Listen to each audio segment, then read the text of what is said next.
Call the March 18th City Council meeting order. Commissioner Smith, will you give us the prayer pledge and fact of the day, please, sir?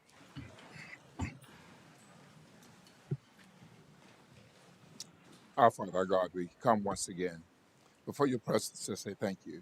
To thank you, Heavenly Father, for the many blessings bestowed upon us, for this opportunity to serve as stewards of your city.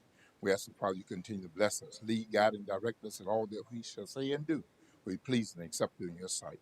Bless those in the chamber this afternoon and those that are on the way. We pray in our Son Jesus' name. Amen. Pledge allegiance to the flag of the United States of America and to the republic for which it stands, one nation under God, indivisible, with liberty and justice for all. Fact of today.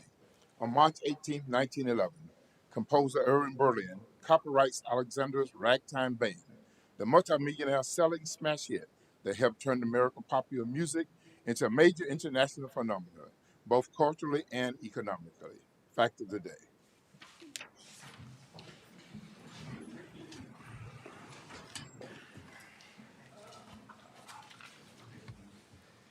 All right, welcome to the public meeting of the City Council of the City of Apopka. Please turn off all cell phones or set them to silent. The City Council permits and encourages input and comments by members of the public on all matters which may come before the council for action.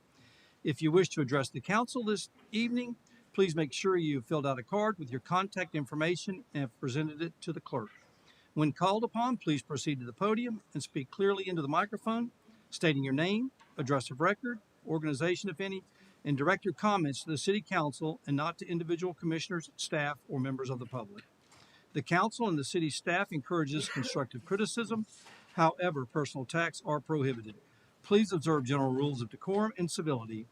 Speakers and members of the audience shall refrain from rude or derogatory remarks, shouting, disruptions, reflections as to integrity, slander, abusive comments, profanity, vulgarities, and statements as to personalities.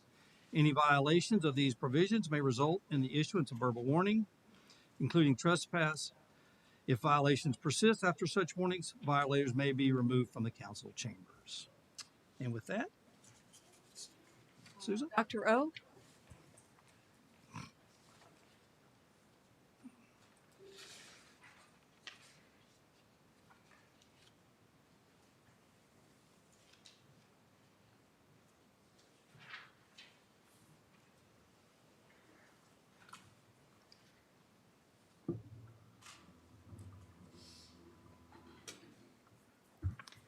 Good evening.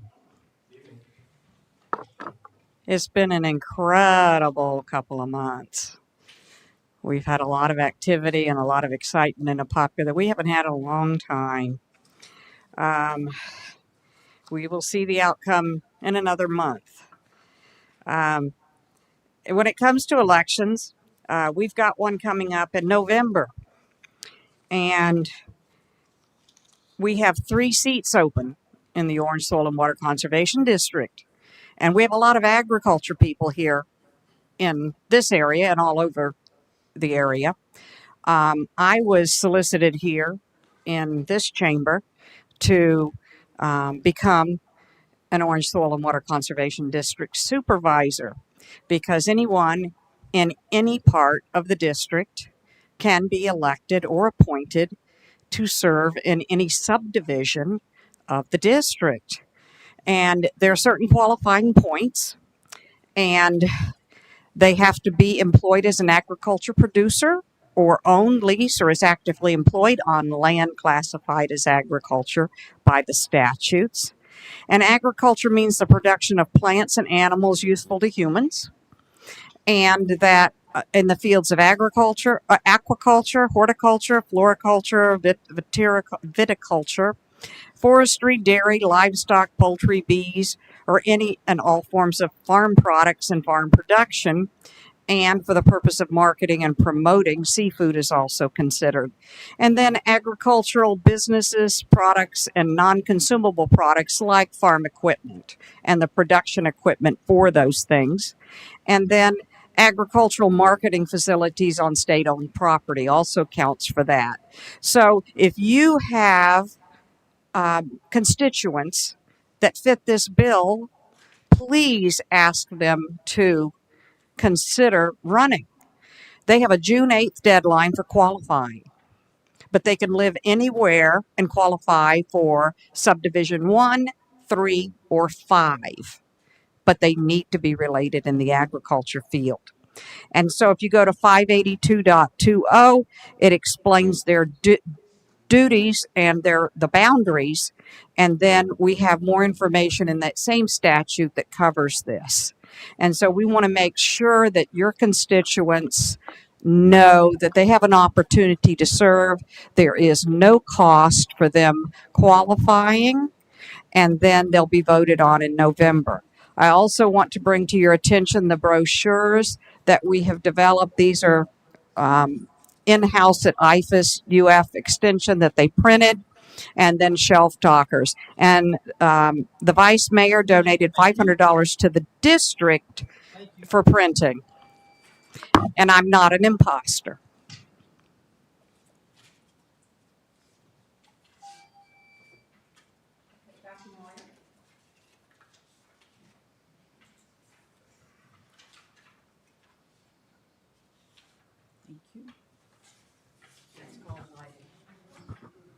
Good evening. My name's Dr. Jim Moyer. I'm elected on Soil and Water Conservation District 2 Supervisor, serving Apopka, Coe, Eatonville, where new mayor was elected, was sworn in last night, and Rosemont and Lockhart, Tangerine, and Zelwood.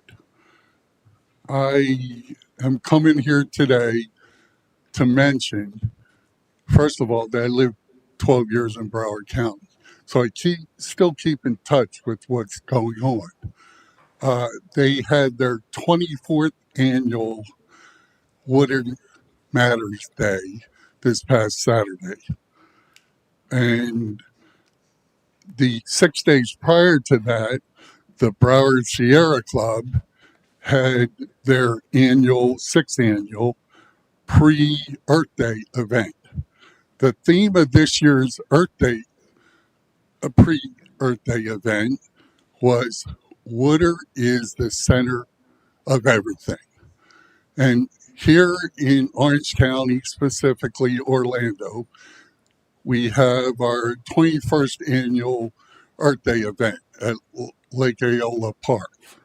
The earth is important, but I'd like everyone to realize that without water, the earth would be nothing but barren and lifeless. Just barren and lifeless. There'd be no life at all. So I urge everyone to think about how important water is, how finite it is, and what we would be without water. In a place like Apopka with all your lakes and water, etc., it's very important here. In the past, there's been flooding. Too much water is a problem. Too little water is a problem. So I urge not only here in this city, but throughout the world to focus on how important water is to this earth and to life, plant, animal, and human. Thank you for your time, and God bless all of you for everything you do.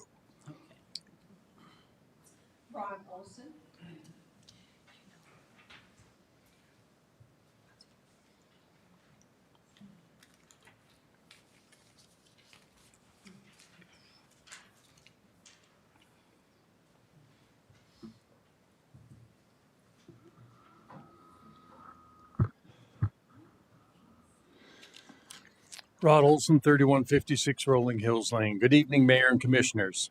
Significant changes are coming to the dais, and as I emailed you, I'm asking you all to allow our incoming leadership to make the changes that need to be changed moving forward.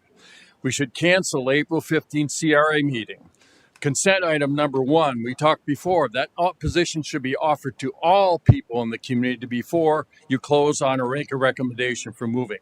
Business items 2 through 6, which include the field rentals, Metro Plan, and the city should establish what the naming of the procedure is before another person is named, whether it's a park, whether it's a street, or whether it's a building. There's not one of these items of urgent nature that needs to be taken care of tonight. If you were the incoming mayor or incoming commissioner, you would want to have a say in what's going to happen going forward. The unequal field rental rates occurred before any of you sat up in this dais. There's no reason to perpetuate this injustice and inequity. You can fix this inequity. 5 athletic groups all serve this community very well. 3 of them are paying $2 to $3 an hour for a field renter. 2 are paying $25 an hour. This is not fair. It's not sustainable. Imagine if you had a son or daughter playing soccer and another playing football. Explain why it costs $1,000 versus $200 to play. You own it. As our elected representatives, you are responsible for reasonable, fair, equitable, and consistent field rental rates. Any variation in rates should be based and considered on clear, consistent manners. You should remove this item from the agenda, and you should direct Parks and Recreation to secure an agreement with these 2 soccer groups for fair and equitable rates, which would be between $2 and $3 an hour. I see I still have a little bit of time, so I'm going to use it. The golf group reached an agreement with Rock Springs Ridge on January 5th for $7.2 million for the golf course. The golf group currently owns the city $2.149 million. What is the plan to collect it? It's my understanding in the past that was a decision made by code enforcement. That should be a decision made up here. That's $2.149 million. It's your responsibility. Collect it. I want to have a pitch for Apopka Connect. Apopka Connect is a critical service provided by the police department that allows residents and businesses to voluntarily connect to for a better, safer community. To register, you go to Apopka Connect and provide your contact information. If an incident occurs near your location, the police department will reach out to you, request access to your relevant footage from your security cameras or from your door like our ring door. I encourage all residents and businesses to participate for a better and safer Apopka. Participation, again, is voluntary. Thank you.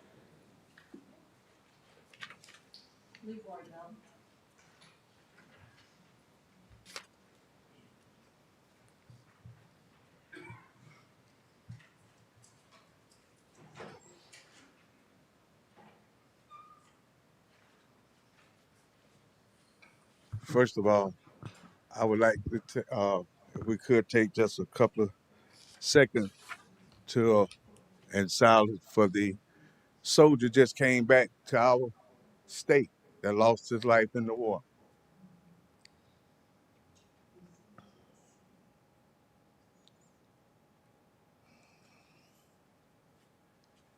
Secondly, I want to echo some of the things that Rod Olson just said. It seems to me that we need to first of all, let me congratulate all the candidates that advanced and made it to the position, and we still got to go April 14th.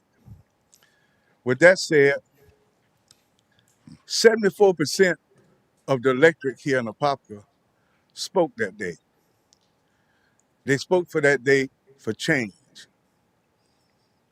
And I just think it's robbery for the outgoing administration to try to impose their will on the incoming servants that we elected to do the job. And I would add, if the outgoing would have been doing what the 74% wanted, probably we wouldn't be having this conversation. On naming these roads and parks and stuff, I'm glad that we named the one. You named the one after the soldier. I think it was Commissioner Smith. But that day, I remember that a policy was supposed to be put together and come back uniform before the council to accept a SOP for going forward and naming parks and stuff. You know, it's funny how people get up and tell the constituents what they have done for one side, like sewer, water, cutting deals, but yet and still haven't did it on the south side. But I guess I would quote Mitch McConnell half of the time. You know, I got some respect for him because he's a man, but I'm gonna do a quote that he said: "When you win, you get to legislate. When you lose, you get to go home."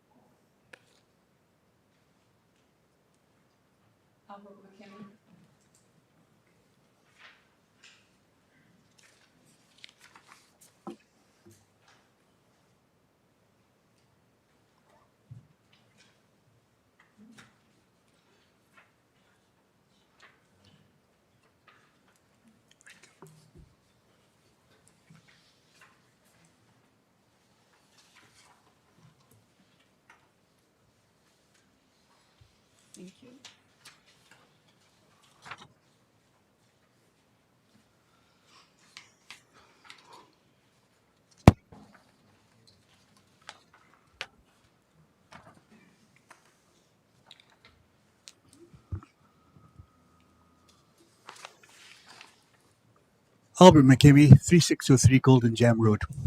Today I want to discuss hate speech. I'm very disappointed that commissioners on this dais chose to ignore my emails, or to even acknowledge them. However, ignoring this is not an option. Cowardice is not an option. When we warn you about accountability, failing to address it is not an option.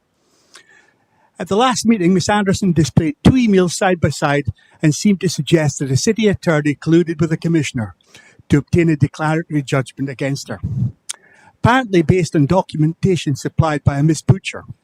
The very same Miss Butcher, who on social media alleges two distinguished gentlemen who regularly appear here are persons of interest in an incident where allegedly she claims they shot up her home where she and her daughters live.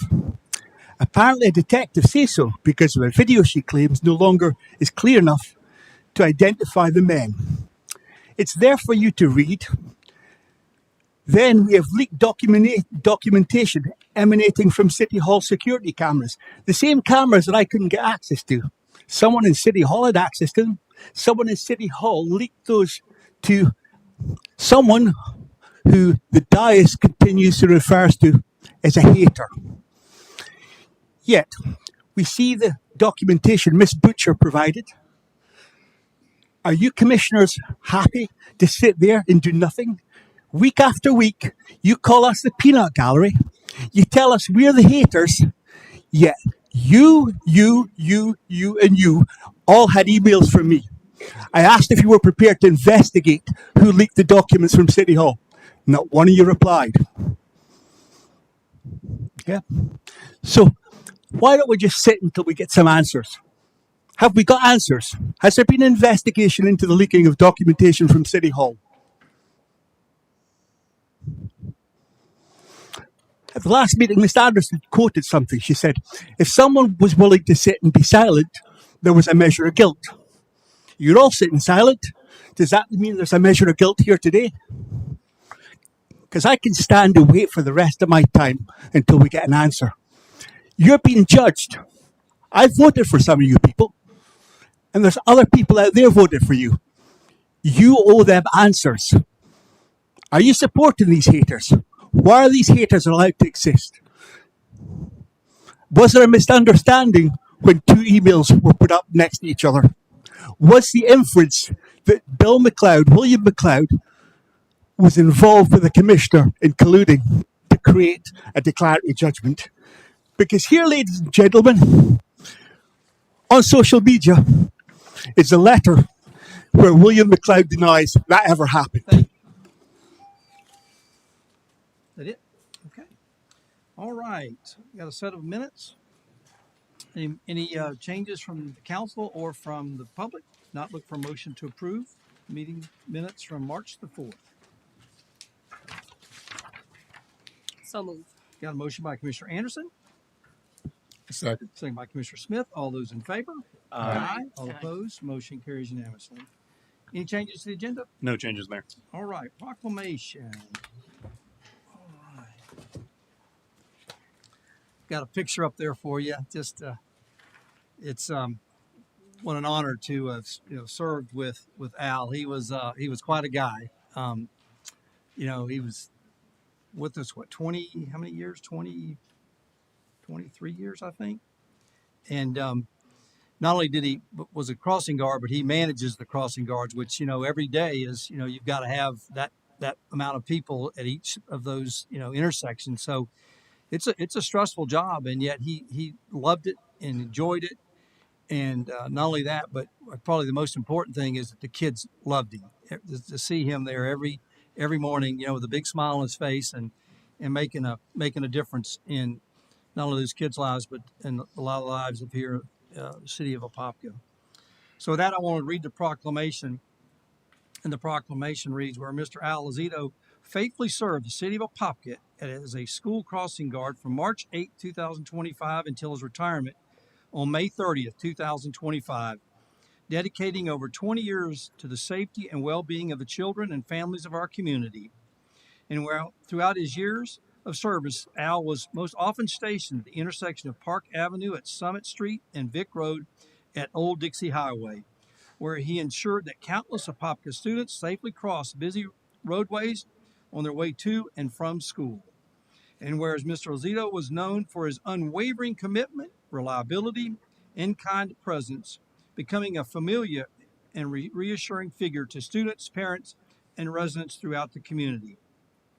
And whereas through his experience and leadership, Al served as a coordinator of the city's crossing guard program, stepping in whenever coverage was needed and providing guidance and support to fellow guards to ensure that every school crossing remained safe and protected. And whereas Al's quiet dedication and sense of duty reflected the very best of public service, demonstrating that the impact of one individual's care and consistency can positively shape an entire community. And whereas on February 14, 2026, Al passed away, leaving behind a legacy of service, kindness, and devotion to the children and families of the city of Apopka. He is survived by his wife Barbara and their children Ken, Suzanne, and Alice.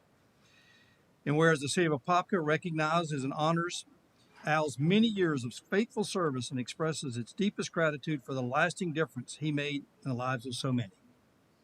Now, therefore, I, Brian Nelson, Mayor of the City of Apopka, Florida, on behalf of the City of Apopka and the City Council and the citizens of Apopka, do hereby proclaim our appreciation for the life and dedication of service to Mr. Al Lozito and encourage all residents to join in honoring his memory and recognize the important role he played in keeping our community's children safe.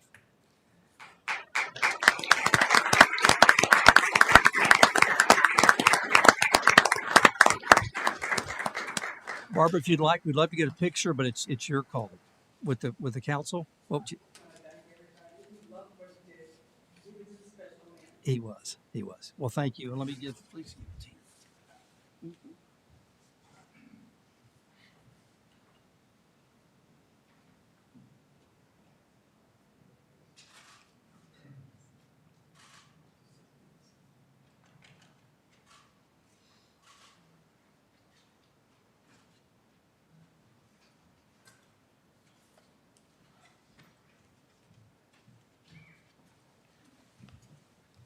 He was a treasure to Apopka, for sure.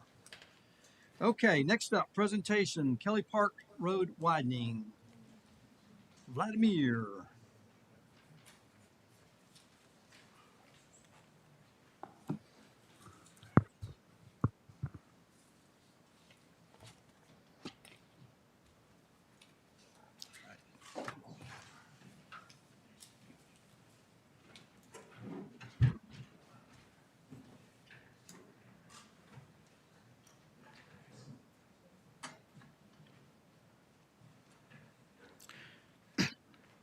Good evening, Mayor Nelson, City Commissioners, staff, and members of the Apopka community. Tonight, after 2 years of dedicated coordination, planning, and partnership, I'm proud to announce that the City of Apopka is officially issuing the notice to begin construction for the Kelly Park Road widening project. This is more than just a roadway project. It is a unifying, non-partisan achievement that every resident of Apopka can take pride in. Together, we're delivering a modern 21st century transportation system that will enhance safety, reduce congestion, and support the continued growth of our city for generations to come.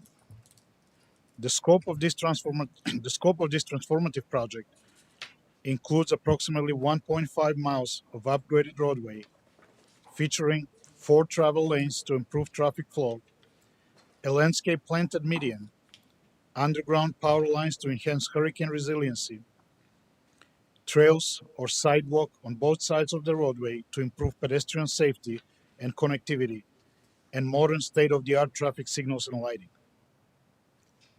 This improved corridor will seamlessly integrate with the recently completed Kelly Park interchange and the 429 Beltway, positioning Apopka as a forward-thinking community prepared for future growth. Why does this project matter for the public good? Every day this roadway remains unimproved, our residents experience longer commute times, increased safety risks, additional strain on emergency services, and limitations on economic opportunity. Advancing construction immediately enhances public safety, reduces congestion, and creates a safer, more accessible environment for all users. From an economic perspective, this project will deliver both immediate and long-term benefits, including creation of local jobs during construction, increased economic activity for local businesses and contractors, and a sustained increase in impact fees and property tax revenues that support essential services such as schools, law enforcement, fire, and EMS. In short, this project represents a critical investment in both Apopka's quality of life and its long-term fiscal stability. The city has selected Mr. Beninati's company, DCP, as the designated constructing party based on their demonstrated experience and commitment to transparency. Mr. Beninati successfully delivered approximately 2 miles of roadway improvements at Effie Drive and Sadler Road on schedule and within budget. DCP has committed to full transparency, including regular updates to the City Commission, open financial reporting, and a clearly defined project management structure.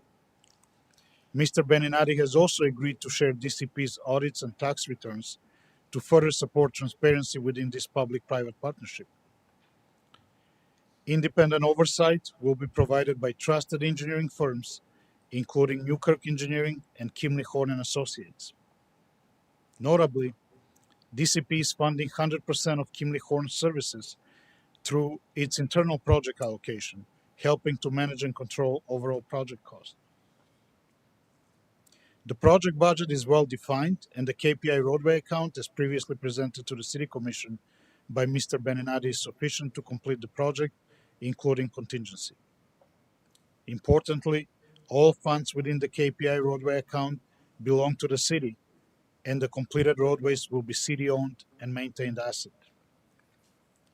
RCS Construction, selected through a competitive blind bidding process, has provided a fixed price contract that minimizes the risk of cost escalation, except in cases where the project scope is modified. The City Commission has already unanimously approved RCS as the contractor based on their proven performance at Wild Oaks, competitive pricing, and strong financial standing. While some have suggested further delays, it is important to recognize that postponement carries real consequences. Delays will prolong safety concerns, increase costs, and potentially impact one of Apopka's most significant future revenue sources for essential public services. At this time, 2 of the 3 co-developers and the city have already signed a memorandum of understanding confirming readiness to proceed. So we're moving forward with confidence and purpose. Mr. Beninati has also personally extended an invitation to our newly elected commissioners, Commissioner Root and Commissioner Mrs. Barron, and Commissioner Moore to be present this evening, reinforcing transparency and readiness as we prepare to break ground. Tonight, we take a decisive step forward for public safety, for economic opportunity, and for the future of our city. Thank you, and I welcome any questions you may have. Any questions for Vlad? I'm glad to see it's going to start. It's Yeah. So thank getting you for ready. that presentation. When is it they're actually going to break ground? I asked. Yes, Mr. Beninati is here. Do we have? Yes. Thank you, Vlad. I actually have very little to add. That was very well done. We would, Joe Beninati, Wild Oaks, we would hope to be putting up silt fences now in the next few weeks. And we would hope that by Thanksgiving of 27, that we would be complete on the project. Okay. And I had, Vlad mentioned, I was hoping if you all can make time for me, I'll try every couple of months to come in and report challenges that we're having. I like to report the bad news more than the good news. If I have a short presentation, I mean, things are going well, but there's always challenges with construction. So I'll sort of get in front of those issues with you all and make sure everyone is aware of what's going on. Okay. All right. I had a couple additional questions, and thank you for being here tonight as well. And thank you for stepping up to be the partner in this, the party that's going to knock this out. There was a statement of that 2/3 of the parties have signed. Are we concerned about that third party? Is that going to cause any delays with that one party maybe not signing right now, or what kind of implications does that provide to us? I'll answer as forthright as I can in a public setting.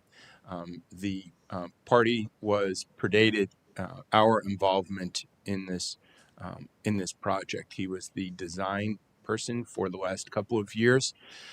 There have been millions of dollars spent on the design and the procurement of right-of-way, and it wasn't really until just about 10 days ago that we finally got the 100% plans, and it's been difficult to deal with it.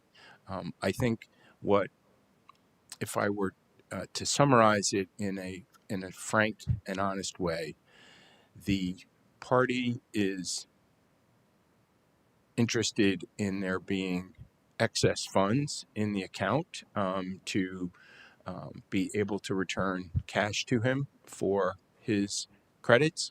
And we also, on a pro rata basis, would receive excess funds as well. But this is the city's road. It's the city's money. And we've given our $15 million. In return, we received those credits. I respect the chain of command. The city is the boss here. And there's a real public need for this road for safety and economic reasons to be built. So I feel like, we can continue when you're building a house with architects and decorators until you're blue in the face, and at some point you just have to build the house and put the furniture in and not worry about whether it lines up just perfectly. We just need to get started here, and field conditions and construction will be managed. Newkirk is going to be assisting the city. They'll be working in conjunction with Kimley Horn and RCS and Dale and Vlad. So, we just expect if everybody works as a team that this should get done. And that was why I was thankful tonight that, future commissioners are here as well, because this will be something that will clearly go across two administrations. But I don't think there's anything more unifying that we can all agree on, that we need infrastructure here and water management and things of that nature. Absolutely. So you don't feel that maybe that one party is, if they're not signing or possibly in perfect agreement, we can still move forward with this project, or does that cause delays for us right now? I would refer to City Council on that question. The money that we were going to get from the co-developers is already in the account, as are a certain amount of impact fees which are there to deal with enhancements to the road.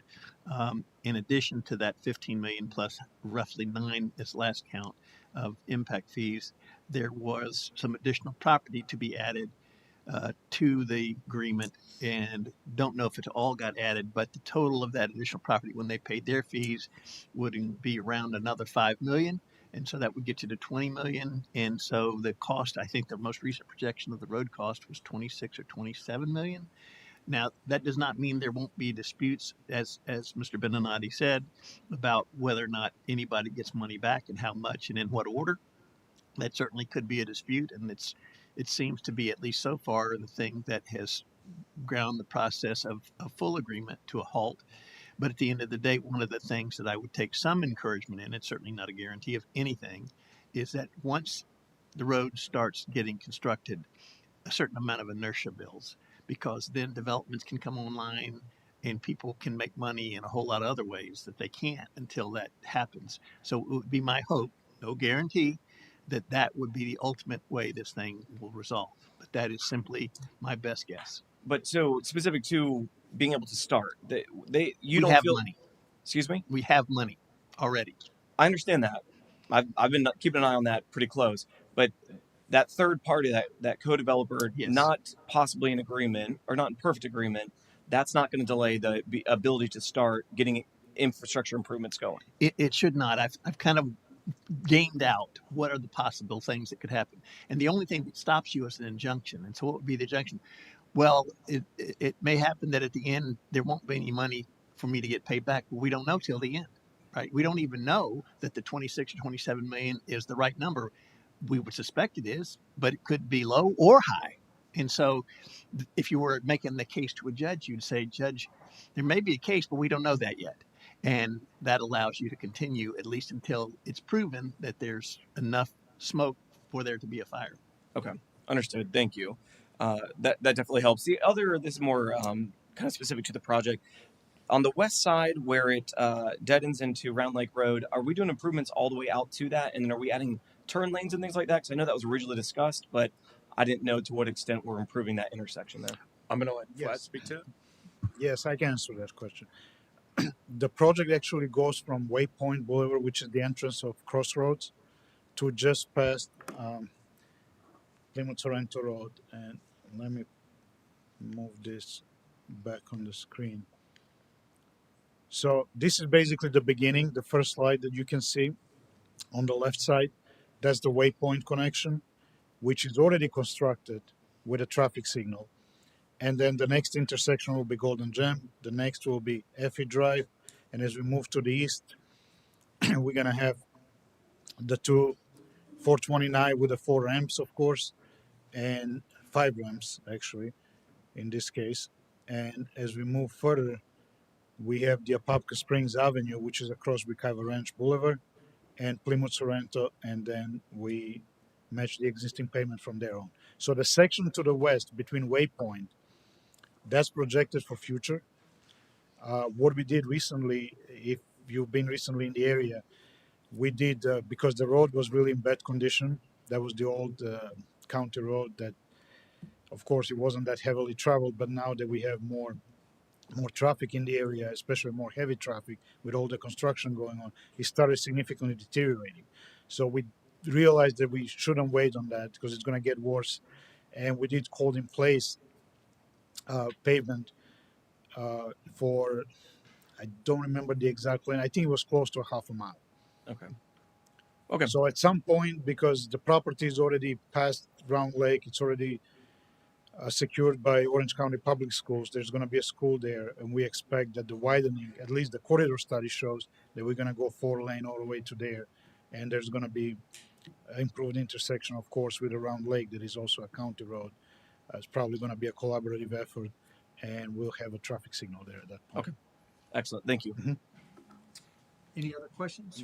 Commissioner, I would just add some of the issues that have bogged us down to date have been the enhanced landscaping, the sidewalks and the width of the sidewalks, the buried power lines for hurricane resistance. Those are all, I believe, important features for the community to have for for safety reasons and for beautification reasons. And this gets back to my view about the chain of command. This is the city's money, and this is the city's road. And to continue to try and value engineer out things like buried power lines and put them overhead so that they're blown down during hurricanes, or to just keep, landscaping at the absolute bare minimum for an important gateway to the city of Apopka. I just don't see how that's the role of this third party to make those decisions. So I think we've just finally gotten to the point now where we're just going to move forward. Understood. That helps with context. Thank you. Okay. Any other questions for Joe or for Vlad? Okay, thank you guys. Appreciate it. Thank you all. All right, we've got 11 consent agenda items. Is there anybody from the public or from the dais that needs to pull any of those items? Number one. Number one.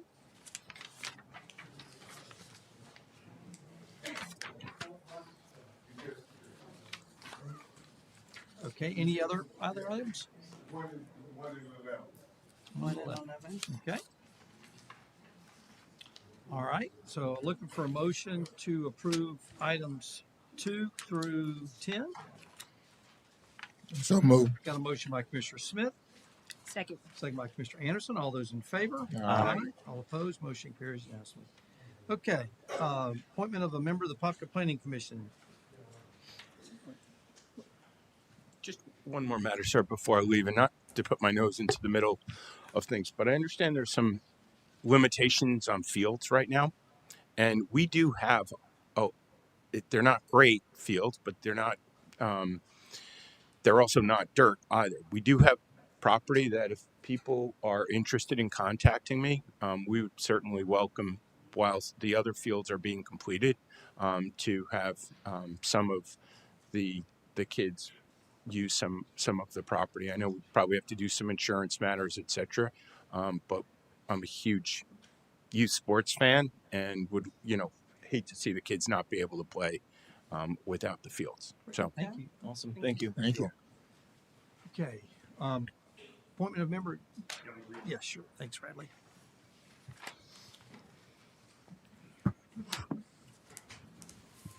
Evening, Mayor, Commissioners. Radley Williams, Interim City Administrator. The City of Apopka's Planning Commission is established as a citizen board to review and recommend the City Commission approval or denial of development plans, amendments to the zoning map, amendments to the Land Development Code, proposed subdivision plans, proposed site plans, and future land use map amendments. In accordance with Florida statutes, the Planning Commission serves as the city's local planning agency when reviewing and recommending the City Commission any future land use amendments to the comprehensive plan and future land use map. There are 7 members that are appointed by the mayor and approved by City Commission. The members are appointed to 3-year terms and must reside within the city limits. The Planning Commission normally meets on the second Tuesday of each month at 5:30 p.m. Additional meetings are scheduled depending on the subject or volume of applications. At this time, the mayor recommends appointment of Malika Harrison to the Planning Commission to fill the vacated seat since the resignation of Howard Washington. And just for reference, I did also email Commission this afternoon the current list of planning member commissioners as well. Okay, any questions for Radley? I think the question that we've heard from residents, both through email and conversations, is just that for any appointed positions, the request is that it's put out to the public. Hey, anybody that has interest in being on this board or filling this position, let's put it out for everybody, and then kind of review it from there. Review everybody's resumes, things of that nature, and go from there. So I think that's the request from our residents, and I think that would be my request as well. Let's just put it out for everybody, give it time for residents that want to be involved in that capacity to apply, and then make a decision from there. Definitely understood. This is at the pleasure of the commission. Right now, the code does grant the mayor the appointment authority to bring that to council for ratification. So we would just need direction if that's the wish of the commission to change that procedure. Well, that was something that I had expressed at the agenda review because although I think Miss Malika Harrison has a great resume, she just got off the campaign election, And I was very surprised to see that she was being appointed to the P&Z. It's only been a few days. The election was Tuesday, and I was unaware that one of our P&Z members had resigned. And I just feel that at this time, I know we've expressed it over and over and right here on public comment. And I did get an email, and they've expressed that the appointment should be for the incoming mayor because it's a 3-year term. And I think it would be in the best interest of the city, the residents, that the appointment be made by the incoming mayor, but it would also allow our residents who are interested in filling that vacant spot to have an opportunity to apply. And I have said over and over again that we should have a policy on how our advisory boards with residents are selected. We did it with the grant program. It's working out well. We did it with the CRA, and I feel that the planning and zoning board should also be included in that.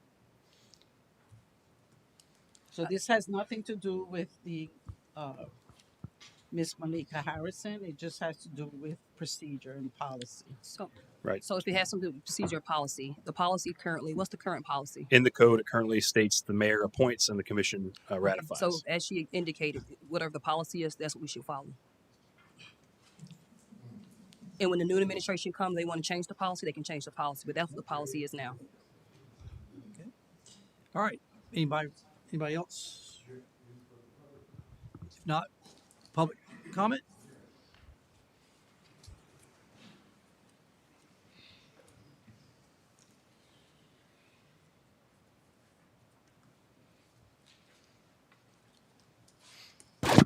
Leroy Bell. I know I got a pretty good feeling how this is going to go, but I'd be remiss if I didn't remind you. 74% of the electorate in the city of Apopka said they wanted a new direction. This is a 3-year appointment. This is an outgoing administration. If 74% of the electorate want this gone, why would the resident want residue left behind? And I'm not saying nothing about the nominee because I don't know the young lady. I have nothing against her. The only thing I have against is what brought us to this today. All these backroom deals. The city is sick of it. That's what the residents said. And to go against what the residents want. Now, in another 4 years, whoever the mayor might be, this appointment will be up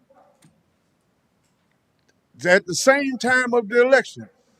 If there's a changing of the guards again, the outgoing just go and the incoming get a chance to pick fresh, new ideas.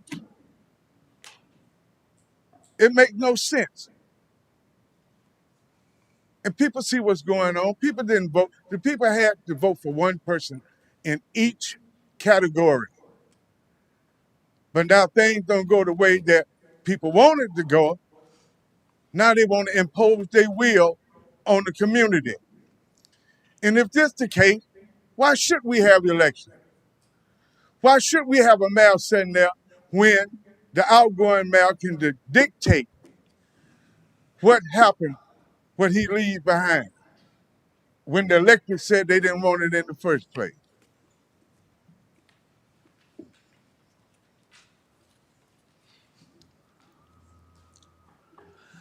Albert McKimmey, 3603 Golden Gem Road.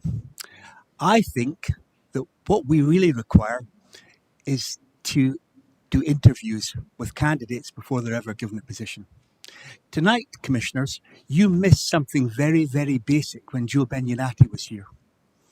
No one spoke about the pioneering agreement, certificates of occupancy, and another thing. If there's no money to finish Kelly Park Road, What about the extra money that was supposed to fund Golden Gem Road? What about all the money that we're discussing here about people's knowledge? My argument is if someone hasn't attended City Hall meetings continuously, they don't have the background knowledge. It would appear I should apply for the commissioner's job in planning because it seems I know more than you, Mayor, or at least more than you pretend not to know.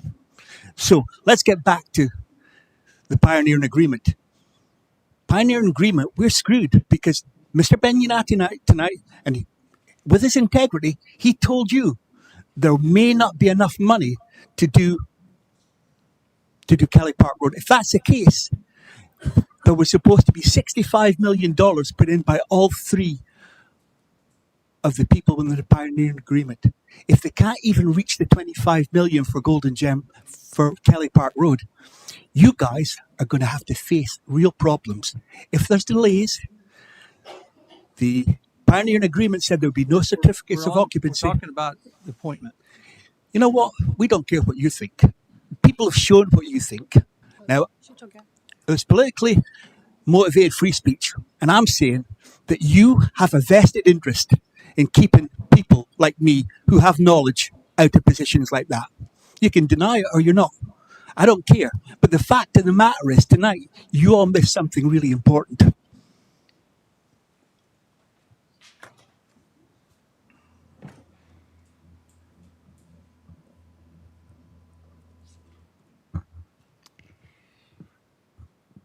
Some people in this room are going to be upset with what I have to say, but I'm going to be speaking about the law.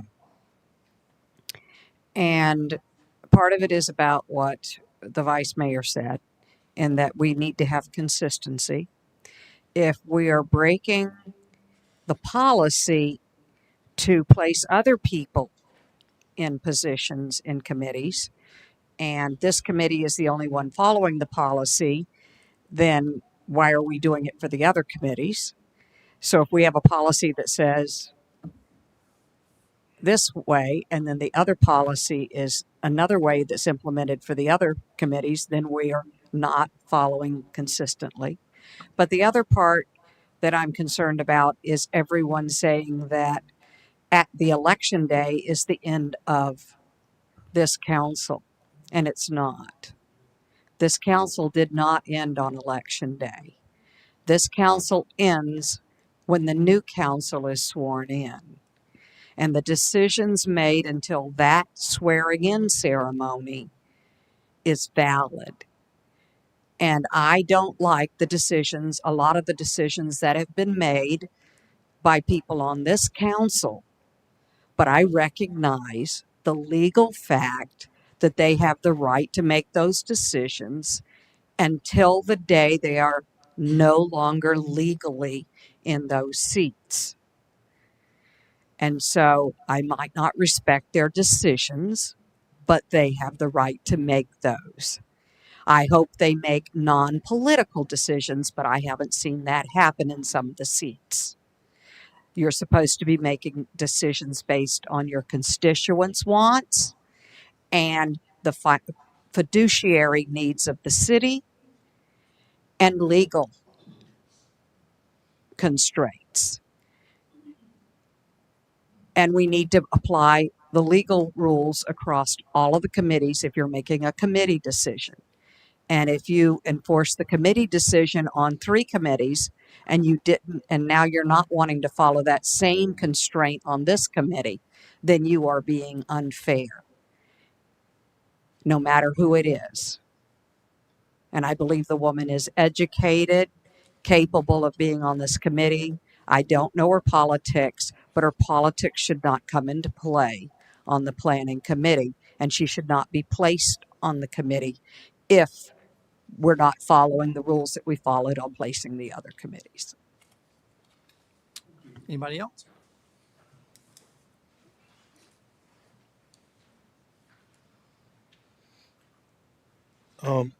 Good evening.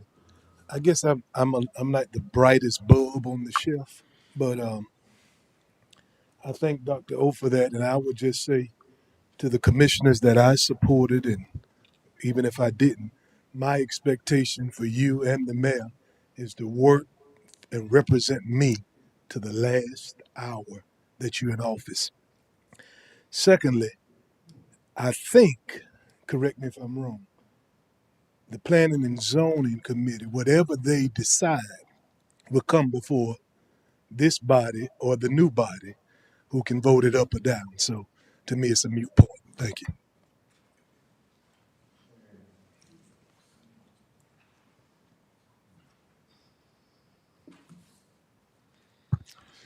Rod Olson, 3156 Rolling Hills Lane. You heard what I had to say before. No reflection on the individual who put forward. But if you remember years ago when Wes Doomy was put on the commission, months went with the position being vacant. Myself and a couple other candidates were involved at that time, and it went for months and the position wasn't filled. The urgency here does not make sense. It should be put open for people to be able to look at. And given this were the middle of the year, if this were 3 or 4 months ago, it's a different story. The fact of the matter is we're within 60 days of having a whole new commission set up here, and they should be making the calls to who's going to sit for the next few years. And if the commission were doing their job, and I mean this seriously, the aspect of Kelly Park Road, the first section ought to be between Kelly Park, between Jason Dwelly and Plymouth Sorrento. We've got kids right now walking to school in the ditches. Anybody else? Okay, if not, we'll close the public hearing. Look for a motion to appoint Malika Harrison to be a part of the Apopka Planning Commission for a 3-year term. So I have, So moved. okay, no, Sure, I just want to absolutely. respond. So let me be very clear. We are all elected until our seat is up. And for us to, please respect, if Mayor, I'm asking you to call it order. Okay, thank you. So we all are, even if you voted for us, didn't vote for us, the people who voted for us, and even people who didn't, until we change of command, we have to make decisions. In that case, we just cancel all the meetings. They don't do absolutely nothing. If all of us have access to all the codes, policies, ordinances, if you have an issue with it, you want something changed, we should not wait until it's put on the agenda and have an issue with it. If you have an issue with something, bring it up prior to it being on the agenda. I second your motion, Commissioner Smith. Okay, a motion by Commissioner Smith, second by Commissioner Anderson. All those in favor? Aye.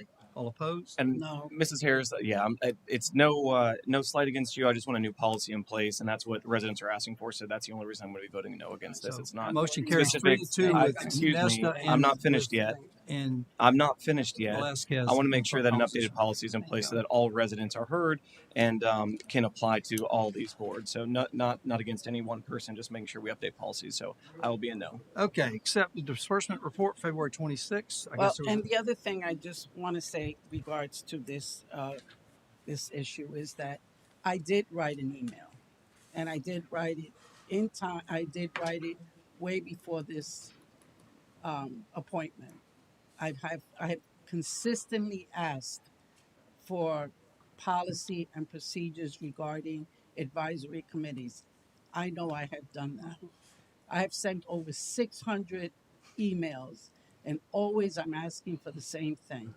I did not wait till tonight to air my concern about this. This has been something that I have been talking about for a very long time. All right. The disbursement report for February 2026. Yes. Before you is an item, they accept the February 2026 disbursement report. Any questions? Any questions?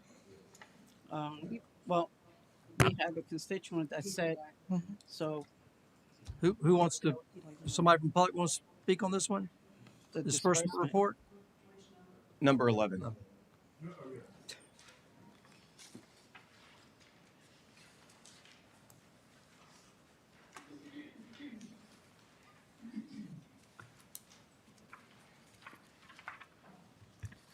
Again, Leroy Bell, I know how this is going to go.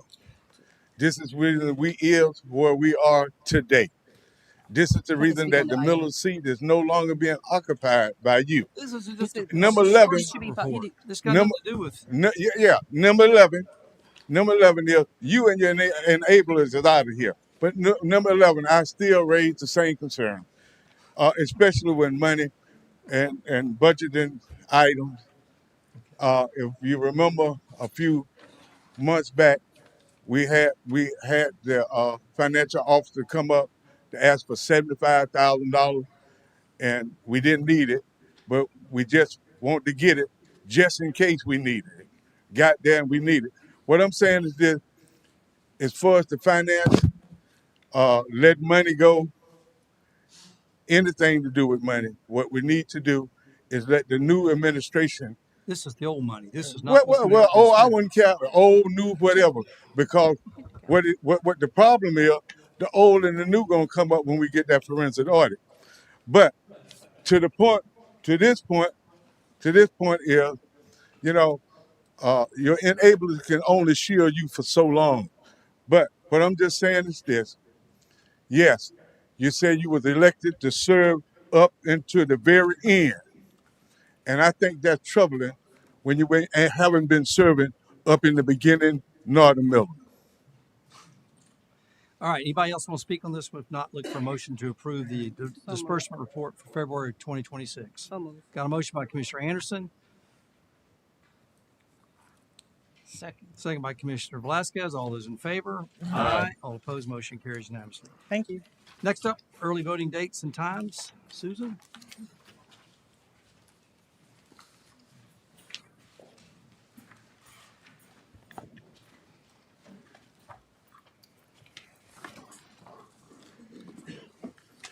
Okay, so the city held the general election on Tuesday, March 10th, and it resulted in a runoff. So we are required to have early voting.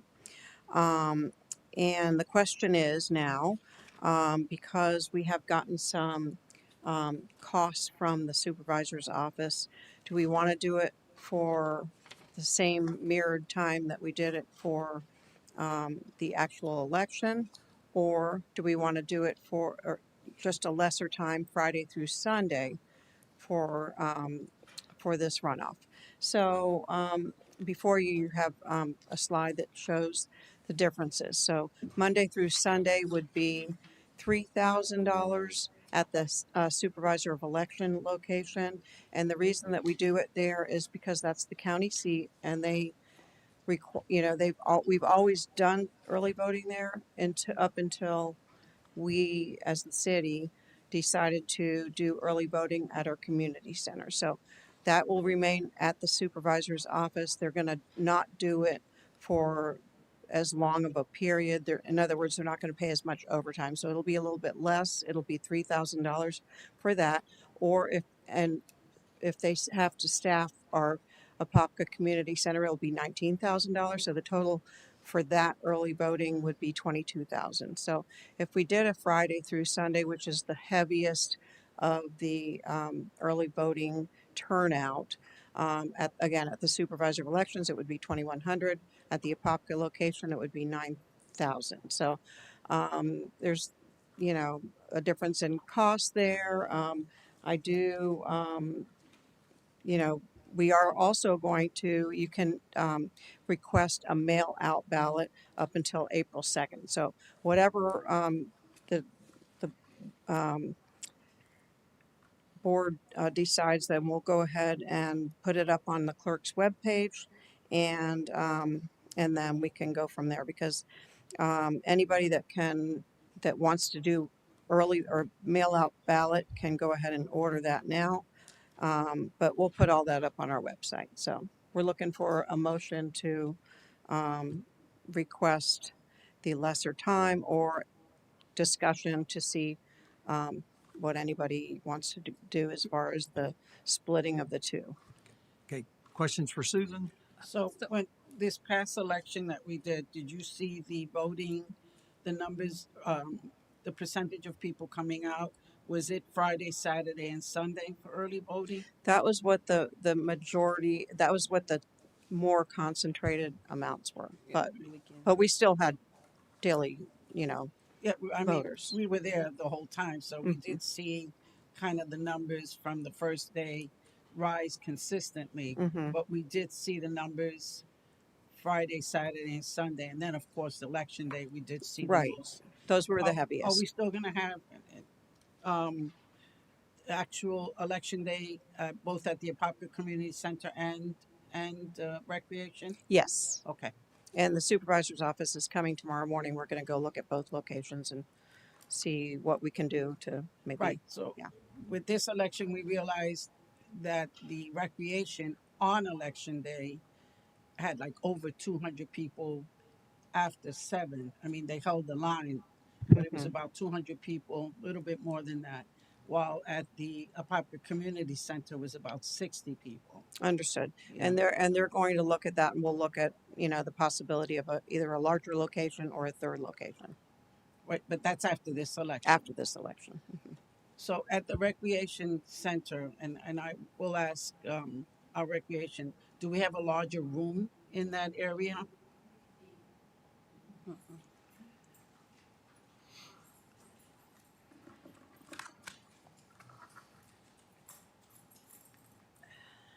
Good evening, everyone.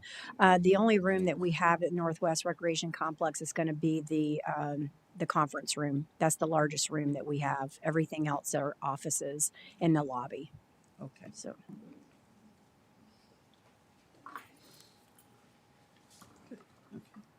Any other questions for Susan? No, we had originally discussed when this was coming up that the supervisor of election, when the communications had started, they had recommended that we do the full week. Basically, whatever happened last election, we should just pretty much copy it to this election. So I want to make sure we're giving the residents every opportunity to vote. Right. That's the point of the early voting. Make sure it's as convenient for them as possible. I've had residents reach out or communicate with me in some capacity and say, hey, we're not able to do the 14th, or I don't want to wait in line again at Northwest Rec as long. So they want as many opportunities to vote, early voting. So I think we should do that full week, similar to what we already did, especially since the supervisor of elections also recommended that same thing. Mm-hmm. Okay. Any other questions? Any other thoughts? Anybody from the public wish to speak?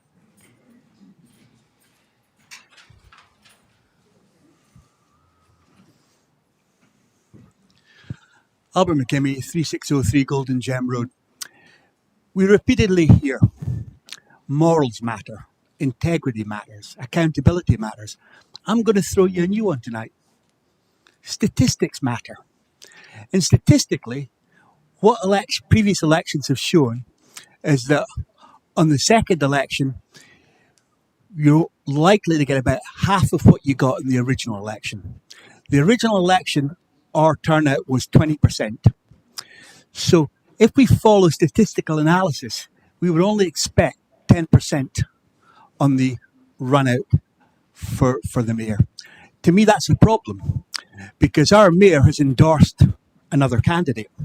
Now, if we look at the mayor's votes, he polled just around 2,000 votes. Now, if we look at 10% of 38,000 votes, that's 3,800, it's 3,800 votes. So if we were to look at a 50-50, 1,900 would be the split in the votes. So if one person had 1,899 and another person had 1,901, the vote can be decided just by one person switching. And what we have statistically is it's proven that with the less amount of time that you have to vote, the smaller the turnout you're going to have. The smaller the turnout you're going to have biases who's going to finally be elected. It's not going to be representative of what the people want. It's a political game to disenfranchise voters from having the ability to vote. It favours the mayor's candidate by shortening the term. I, for one, look at the funds up there. It's $11,000. We give away $11,000 more often than not. So it's not the cost of the $11,000 here, it's a question. The question is, what political game are we trying to play? Are we trying to disenfranchise voters who don't have the time so that it biases and skews the election results? Because remember, it only takes the mayor to be able to switch his votes through the ministerial alliance to put a candidate he chooses into office.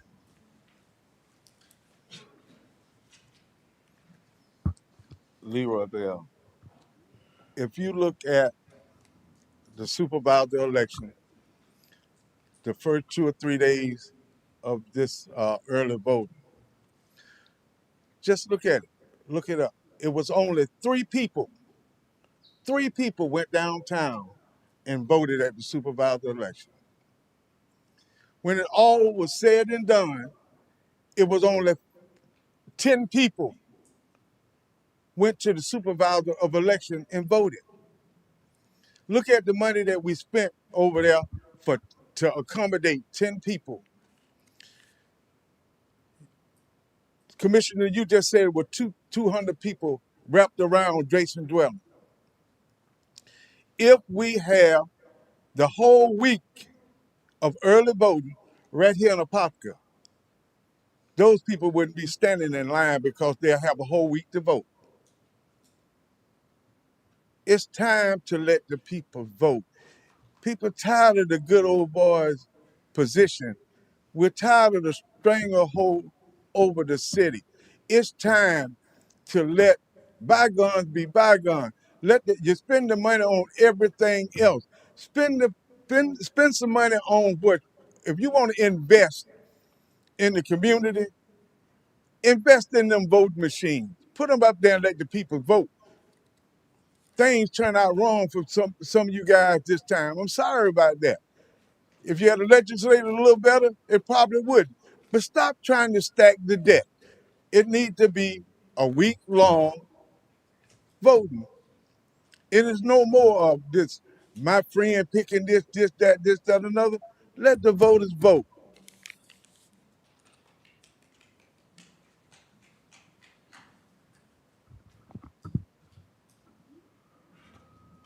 How you guys doing? Tyler Rapisarda at 1770 Parkland Circle. I'm coming on here on behalf of talking about that. Yes, early voting is important, but we saw the majority of voters come on election day, so I would rather advocate for a third polling station than the longer days of election for early voting. I was out there supporting a political candidate for that entire week. We had at most maybe 1,000 residents show up, and we had the majority of voters show up on election day, as you can look at the numbers from the Orange County Supervisor election. So I would advocate for option 2, as those are the busiest days for voters to come vote. I'm all for people voting and expressing their right to have change if they'd like in the city. But if we can also save money from a fiscally conservative standpoint, Monday through Thursday, we had maybe 150, 1,500 residents who came out to vote, but we had almost close to 3,000 who voted on election day. We should open up the polls for a third location for election day instead of longer days of early voting when we're standing there for idling, using city money when people aren't coming to vote, when they're working, have school, have other obligations that don't allow them to vote, when there's easy options by vote by mail or come on election day when a lot of people are accustomed to doing, as a lot of people are unsure about early voting just because that's not what they used to do back in the day. My parents don't like early voting because that's what they used to do, was go on election day. So they are election day advocates. So if I ask you guys, please do a third polling station for election day, and please support the second option. Thank you, guys.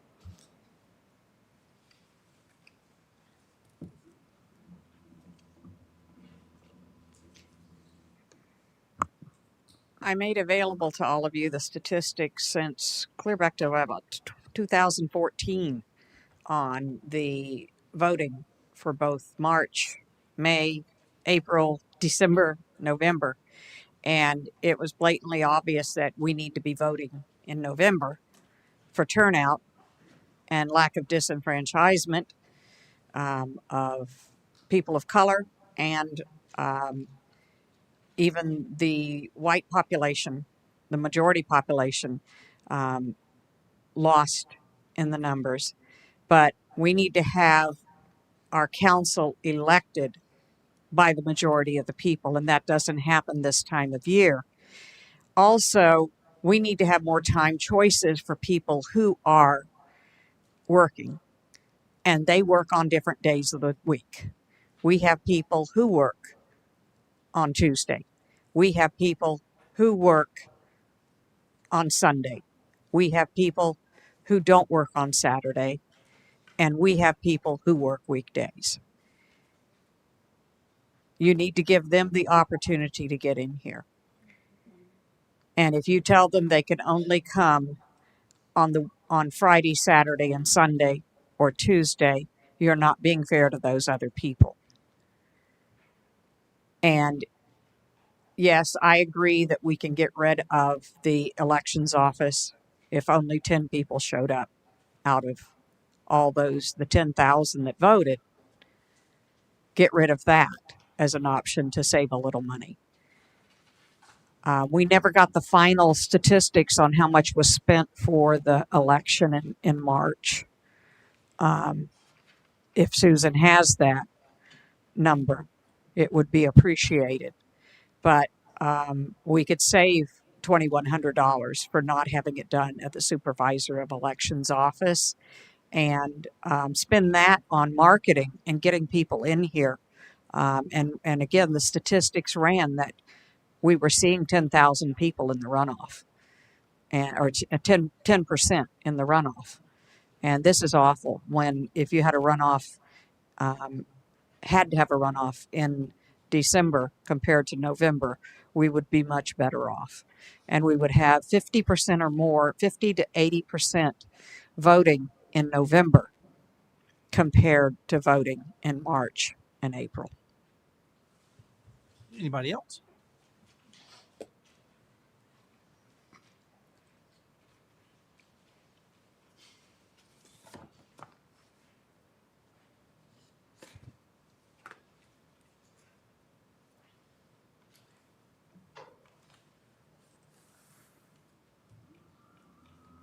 Virginia Street, 2119 Palm Vista Drive. I do not live in the city of Apopka. However, I brought 20 people to the polls to vote. And these were mostly senior citizens who don't drive and need a little assistance to get to the door to get in to put their vote in. And so, and I brought, all through the week I was bringing somebody. So my suggestion would be to continue to have the same pattern that you have now, Monday through Sunday, just like you had before. And keep in mind that you have a lot of seniors that are in the area that want to vote, that can't drive, but they do want to be able to get out. And there are other people that, like me, were bringing seniors and others in to the city to vote. Thank you. Anybody else?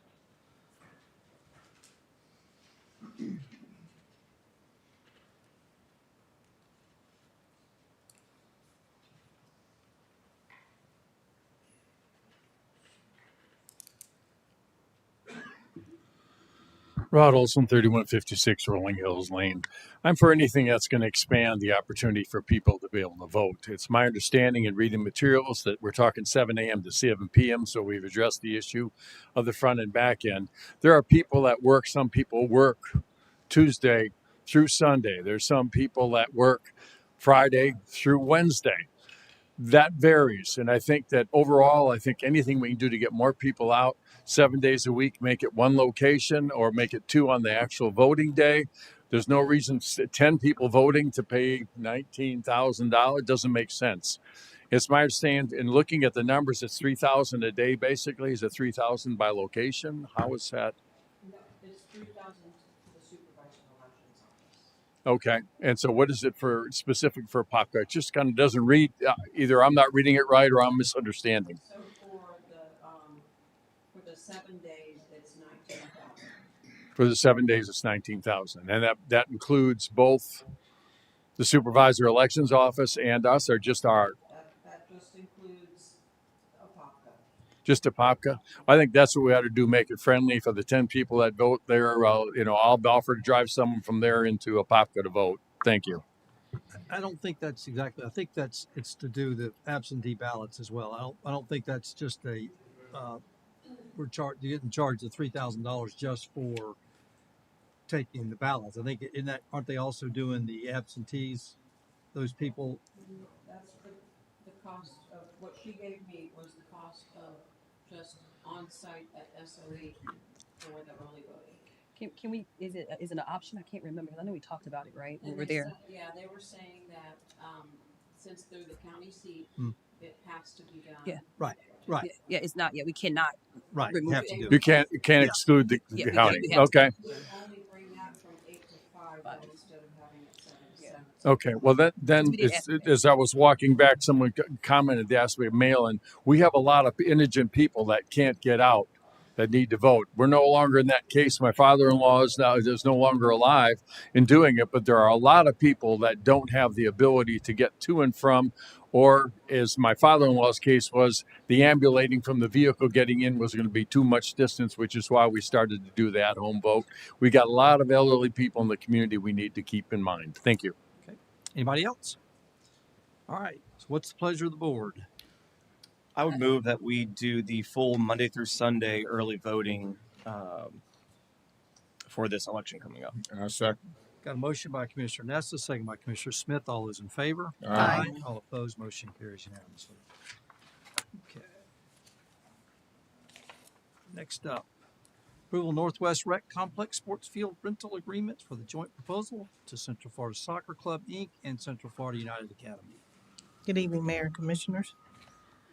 The item before you is approval of the negotiated Northwest Recreation Complex Sports Field Rental Agreements for the joint proposal to Central Florida Soccer Club, Inc. and Central Florida United Academy. The core of the agreements includes a 5-year term agreement that was established from August 1st, 2026 to July 31st, 2031.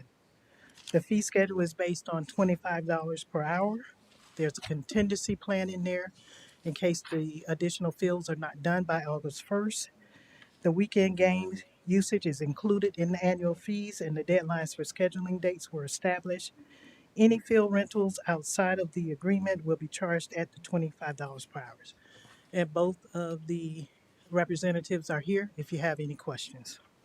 Any questions for Blanche? If we wanted to, and all parties agreed to edit this agreement in some capacity, a week from now, a month from now, a year from now, would that be a possibility? I mean, they can, if it like an amendment or something like Correct. that. And all parties agreed. It was something that everyone was open We to. put amendment language in there. Yeah.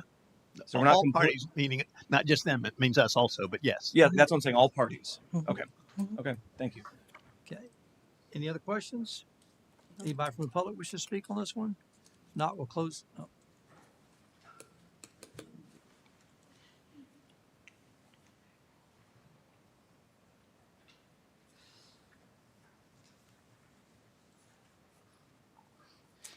Rod Olson, 3156 Rolling Hills Lane. You heard me earlier. I want to reiterate the fact that we're charging a group of children that mostly about 80 to 90% of the kids in all these programs live in Apopka. Explain to child one, they're paying $2 to $3 an hour. Explain to child two, they're paying $25 an hour.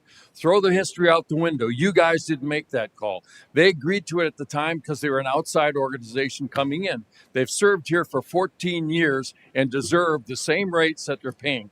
Look at the hours that go into baseball and softball fields compared to what goes into the multi-purpose fields. It's unbelievable, and yet the lowest rates being paid are what? The Little League and softball. I have no gripe with Little League or softball. I played it my whole life, but this disparity should not continue.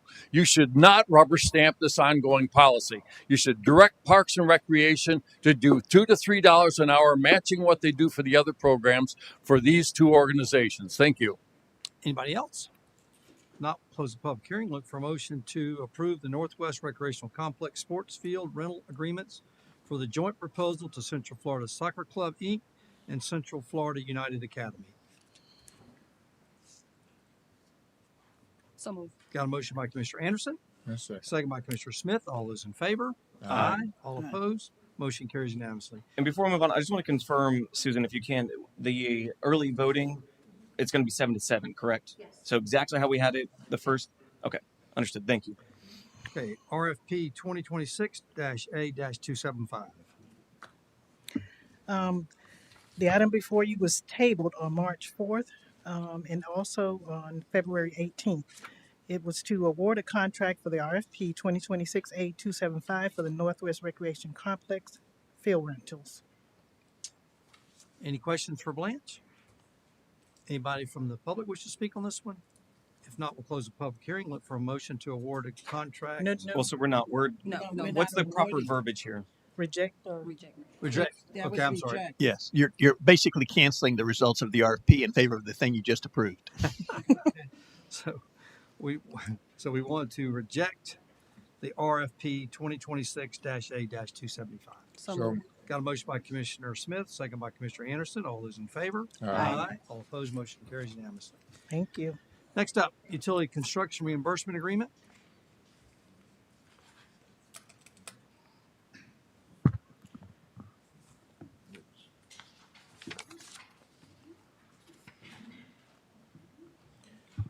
Good evening, everyone, again. Vladimir Simonovsky, Public Works Director.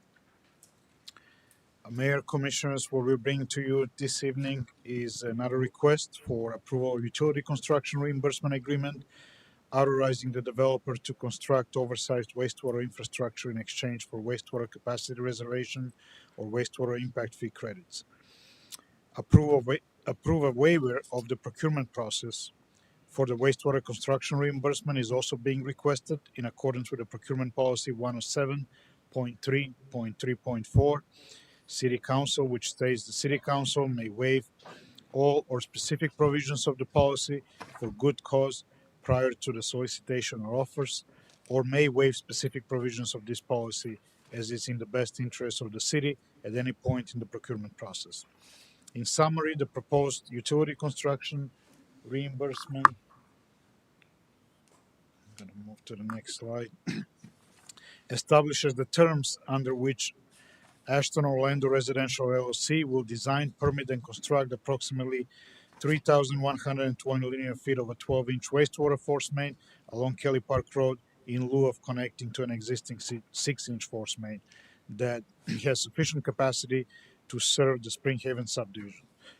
While the existing infrastructure could serve the project, the city requested the upsizing to better support long-term wastewater system capacity and planned growth within the city's utility service territory.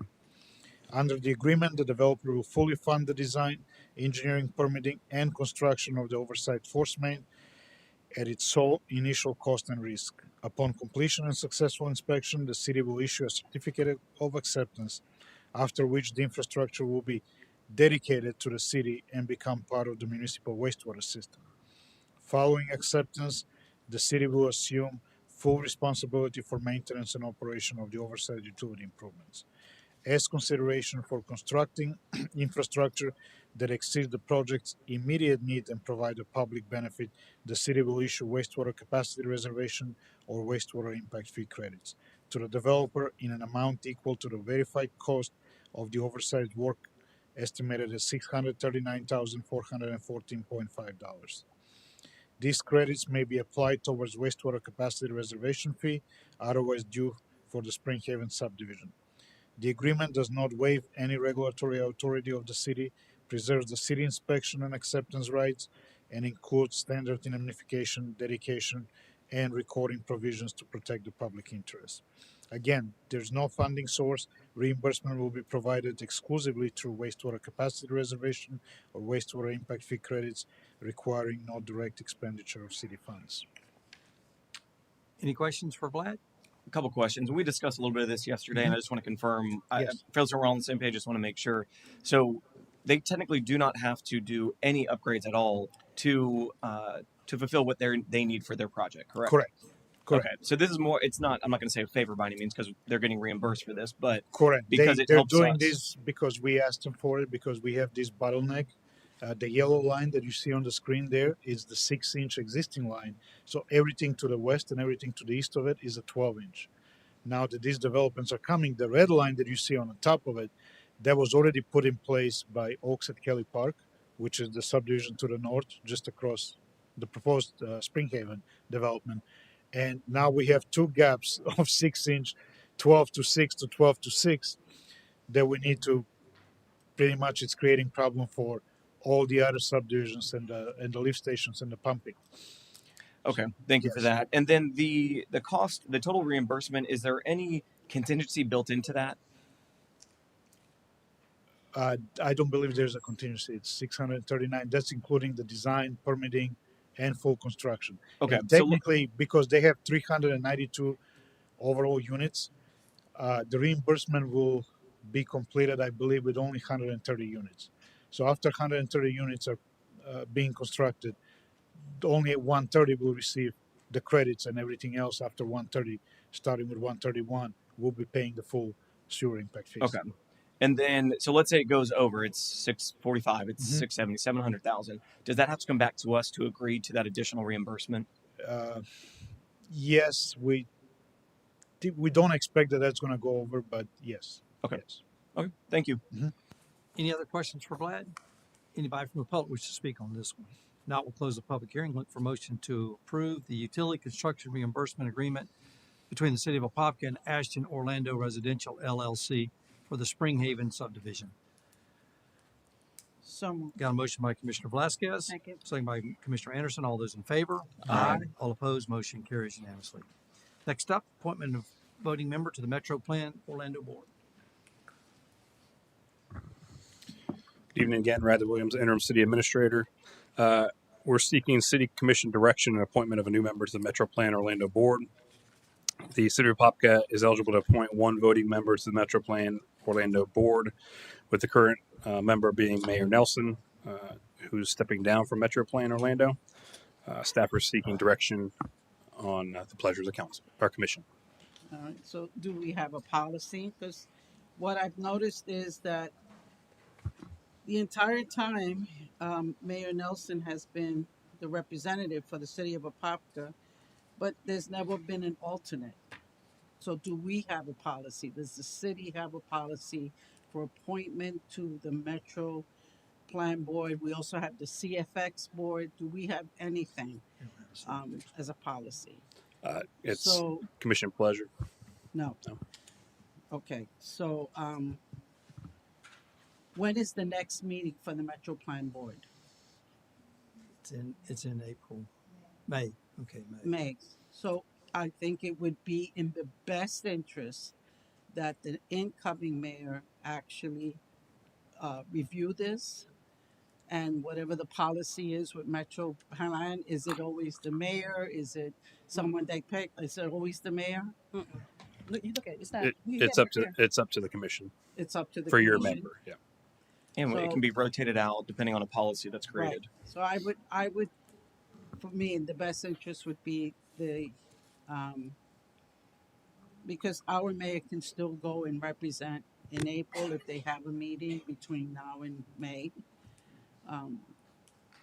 That the next mayor is going to be, I guess, elected April 14th, April 28th, they'll be sworn in.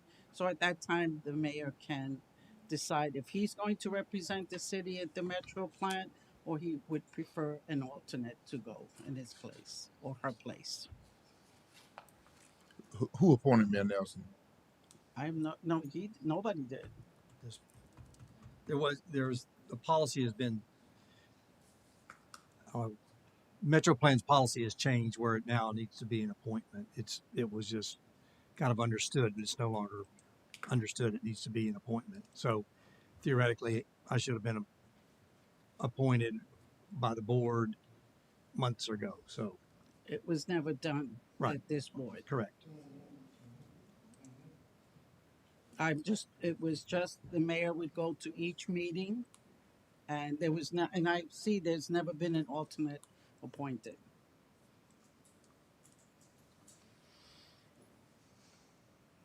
So again, I don't know what the policy is with Metro Plan. The mayor is saying that now it needs to be appointed, but it was never done on this board. Correct. It was never a requirement. When did the requirement take? When was the? It's only been a month. Okay, and the next meeting is in May. So And it- before now, it's always been the mayor, but now they want the commission to appoint that person. Correct. Mm-hmm. Yes. They can do that on April 28th. And why can't we do it now? We're still, yeah. I think that once again, we continue business as usual. I don't understand the stopping of business until the new administration come in. But We have to there's continue business. So I recommend appointing Okay, wait, commission. wait, wait, let's public Oh, comment first, and then we'll come back to you, Commissioner. Okay.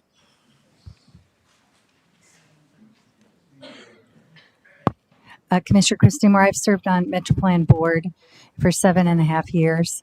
And I would say whoever you do appoint, there's a lot of acronyms, and it really, for you to be effective, need to go to several training classes. Otherwise, it's fairly challenging for the first year to be an active member of that board. And so you are there with Mayor Dyer, you're there with Mayor Demings, you're there with the head people from the airport, all the airports from Osceola County and Seminole County. And so it is a fairly challenging board to serve on. It's not one that you're going to be up to speed within a month. It's going to take a little bit to manage and learn all the material to be effective. But it's a very important board. It's in terms of what I was able to do. And the last few years, and since 2019, we got $5 million that's in the pipeline to work on Rock Springs Road. A lot of the trail money that we've seen has come through Metroplan as well. So it's a very important board for someone who is a strong advocate for infrastructure. But again, until you learn all those acronyms, you understand what different transportation improvement plans are approved at what time of year, it's fairly challenging board. So I honestly think you recommend that. I don't think you're really needed until after the next election because there's not a meeting. and do they supply the training? Yes, they do. In fact, I went to the training twice. It's wonderful training. Yes. Okay. And it's generally a full weekend training session. Okay, thank you. Albert McKimmey, 3603 Golden Gem Road. As I look at the dais today, I see only 2 members who we can guarantee are going to be here at that particular time. Commissioner Nesta would be dependent on whether or not he won the election. So he's not someone we can consider for that position just now. However, if he was Mayor, he could be in that position. So if we decide today and we appoint one of you, does that mean later on we might have to change it? So if we consider Commissioner Nesta out of the race just now, that leaves 2 commissioners. Well, it leaves a vice mayor and a commissioner.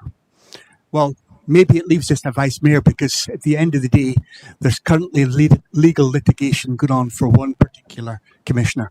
Not only that, there's a recall in process about to be announced for that commissioner. So really, we've got 1 commissioner just now, a vice mayor, who would fulfill the position.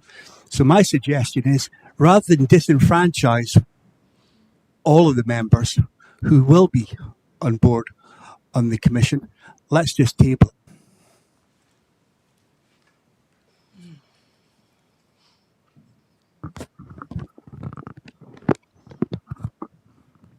Leroy Bell. Let me try to be perfectly clear. If you need me to give a chance for you to get the wax out your ear, I can wait. Here's the thing. Everything that's on this agenda, being appointed to a committee or something, yes, you guys need to work and make the decision all the way up to the end. But no, it shouldn't be that one man can stack the deck for what he wants as an outgoing man. Prime example, everything on this agenda is something on his wish list. It's nothing that he put on this agenda that'll help ease the pain of the citizens in Apopka. Nothing to bring down the rates or nothing. Everything that's on this agenda is something to help him hold power and then get together with this lady back here and cut deals. This what this is about, the corruption. And just because you're going out and just because you think you owe him something, you're going to sit here and put us up under the gun. And I'll repeat myself. 70% or more of the electorate say they sick and tired of these deals.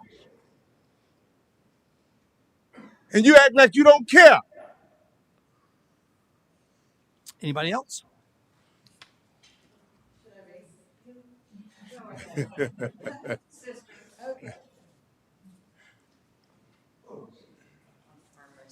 I, so thank you for hearing people tonight speak. And I wasn't going to say anything. I'm Kim Bukite. My address is 6500 Swain Road. And I'm kind of, for those of you that don't know me, I'm kind of a nuts and bolts person, very logical. And I'm sitting out there going, this is so easy. So I have to say something. You can address it by making the mayor, whoever the mayor will be in the future, the representative for Metro Plan. And that's pretty standard the way those positions are filled anyway. They're kind of like plug-ins from certain seats from certain other boards. So if you wanted to, you could suggest maybe one of the commissioners that you know is guaranteed to be here in May as an alternate to fill for the mayor, whoever that may be, if they can't fulfill those duties. It's just a way that you guys can kind of cover it and move on and move past this and be logical. So that's my suggestion. If you're interested or if it's helpful, I hope it is helpful. The other thing I'd like to say is that I would like an opportunity to serve on some of the advisory boards at some point. And so I certainly would appreciate a policy for application to those boards. And sorry, I wasn't prepared to speak, but I just said what I said. Thank you. What was your last name again? It's Buchheit, Buchheit, and that's pronounced boo and kite, like a little ghost saying boo flying a kite. Thank you. And that's former Orange Soil and Water Conservation District Supervisor. That's why I can pick on her. She kept the seat warm until I could get there. We've had a problem with continuity. And when I went to try and find out when Rock Springs Road was going to be worked on up there past Welch in front of the McDonald's and the Dollar General, and we had been promised it by a date, and we couldn't get roads painted up there on the county, and we were having to do a lot of patching and everything. I called around, I called the city, I called Metro Plan, I called the state, I called the county, and I kept getting passed around, and no one knew anything about that road. And when I got through to Metro Plan, they said, well, you have to call the city of Apopka and talk to Pam. Well, I said, Pam's been gone.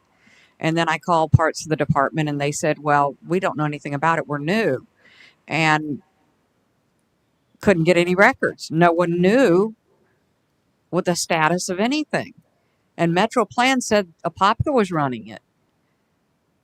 And Apopka said Metro Plan was running it. And the county said Metro Plan was running it.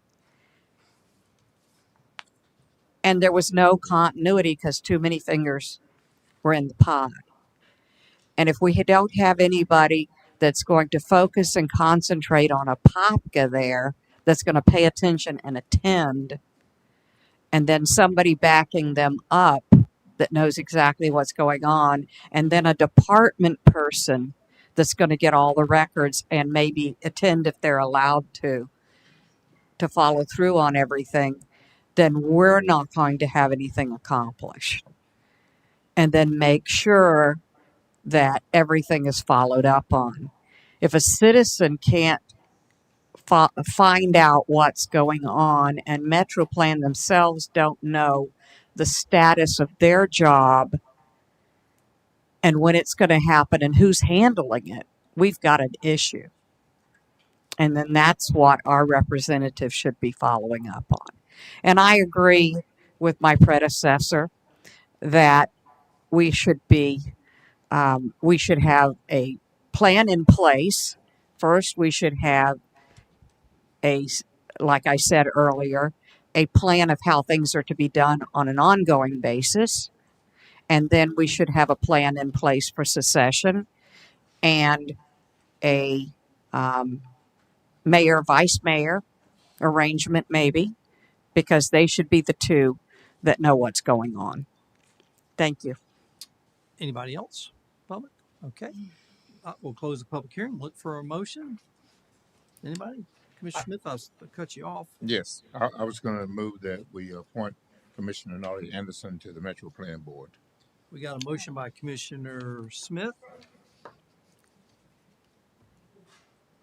Second. second by Commissioner Anderson. All those in favor? Well, I want a little discussion here, just before, and I think there was salient points being made there that maybe it's we appoint the mayor position as our representative, and then the alternative would be the vice mayor position, just because that would help with continuity and it would make it consistent regardless of who's in whatever seat. It just makes sure that expectations are set and there's a policy in place then effectively. Got a motion by Commissioner Smith, a second by Commissioner Anderson. All those in favor? Aye. All opposed? No. No. Motion carries 3-2 with Commissioner Velasquez and Commissioner Nesta in opposition.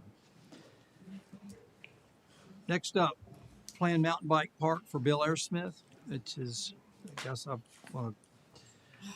I reached out to Bill Airsmith. Obviously, we've tried to have a road named after him, and he was rejected. And I said, Bill, I one of my last things I'd like to do is to see if I can get the mountain bike park. We've got $500,000 allocated toward the completion of that, and hopefully the next council or next commission will, buy the additional acreage or swap it or whatever, but to make it a more of a regional bike park. But anyway, his 39 and a half years, which is more time spent on this dais than all of us put together, he deserves recognition for his support of the city of Apopka for all these decades. And so I think he's owed this. This is what Bill Airsmith has done so much for the city, and for us not to name something for him, it is unselfish behavior to have a park named after his friend, when honestly, and I brought it forward, it should have been named Bill Airsmith, but it was more important to him to get it named for his high school classmate than it was for his own recognition. So I don't know if I've ever made a motion, but I'd like to make a motion that well, first of all, we'll ask. should have a discussion. I know we'll have a discussion, and we'll have it open up for I seem to be kind of saying the same thing over. This will be the third time.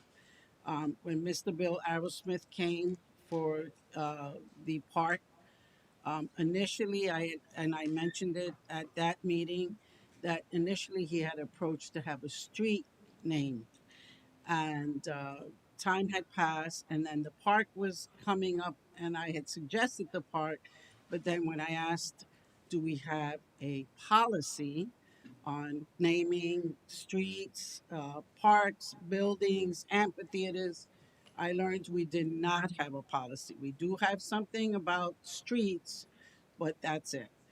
So it was voted unanimously for the park that Mr. Bill Arrowsmith wanted for his friend, of course, the Vietnam veteran. And so it was kind of hard to even say no to that. I mean, and now we're back again, and we still have not created a policy regarding naming parks, buildings.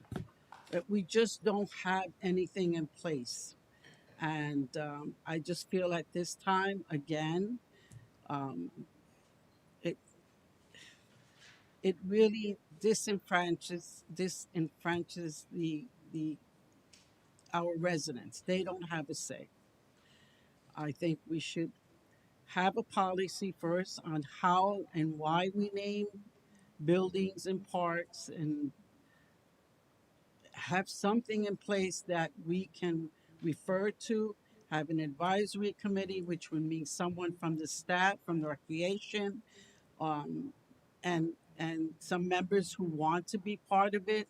There are a lot of community people here that have given a lot into Apopka for many, many years.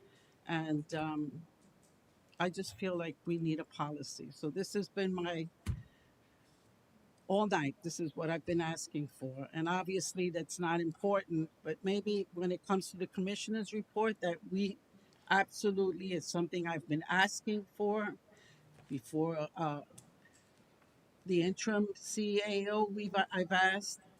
Before him was with Barrick, before him was Eddie Bass, and even Jacob Smith, his short time here, I asked the same thing. Motion.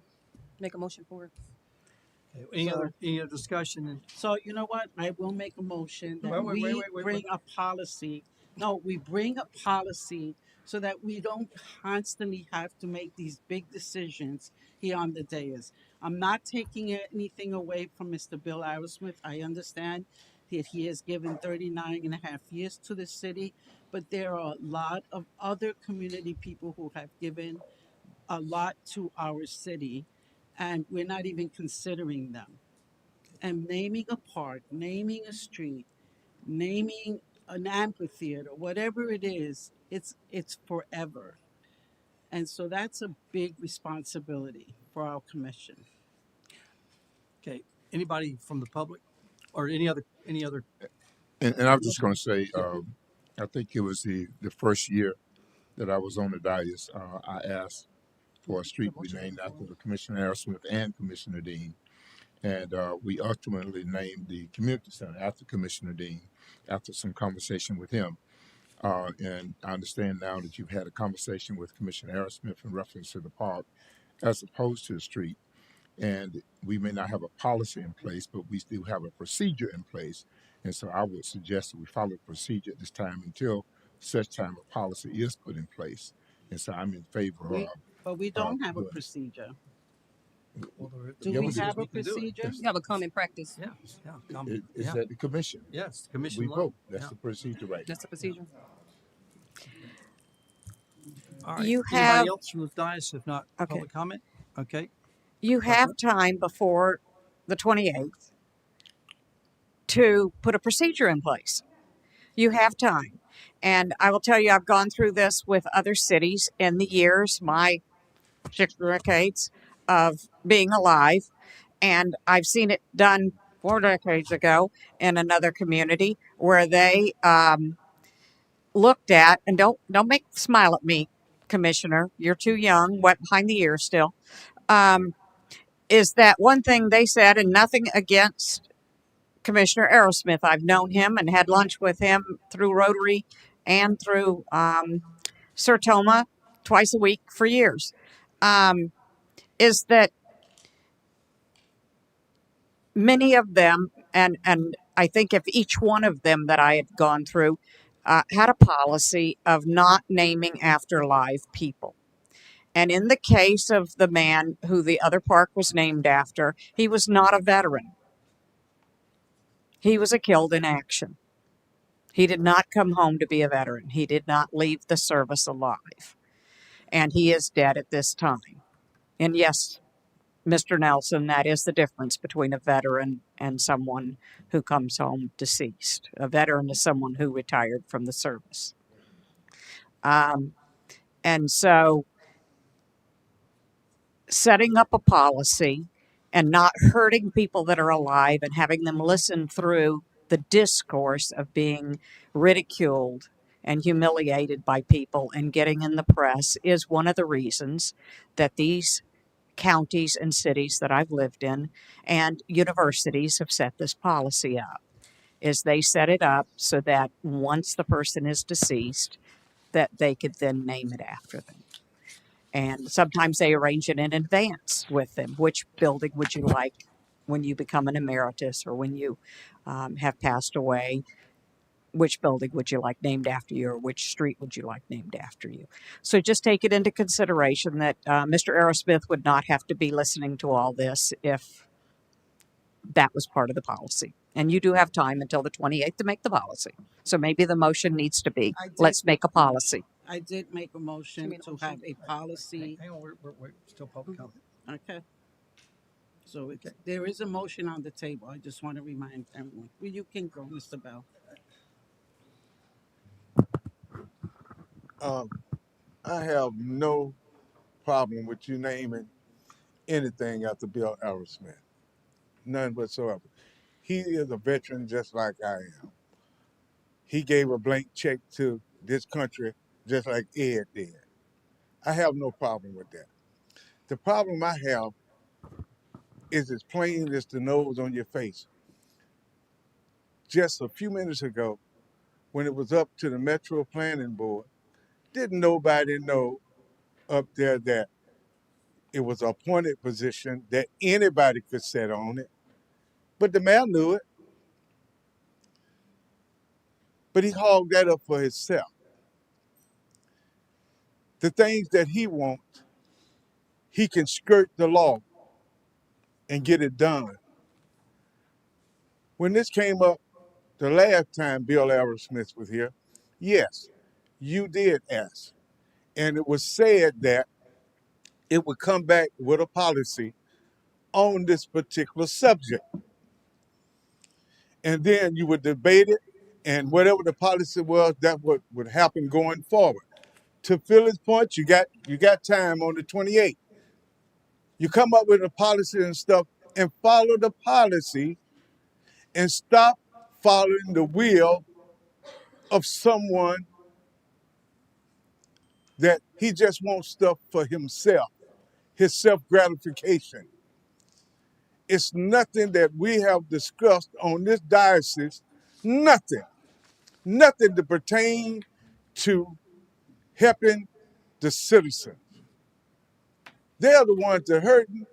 You had a woman to come up here and to tell you, embarrassed, to tell you that she don't flush her commode until the second time around because of the policies that was set by this diocese. But this mayor have nothing on his heart, but Bill Aerosmith deserved this. Bill Aerosmith wouldn't have nothing to serve if it wasn't for the residents. That's my problem. Everybody voting for what he wants. And I'm pretty sure if this man asked you to name your house, Bill Aerosmith, where I live, West Bill Aerosmith, Rock Spring Ridge, I know that'll happen. But at least on this one, try to follow the policy. Or set one so it can happen.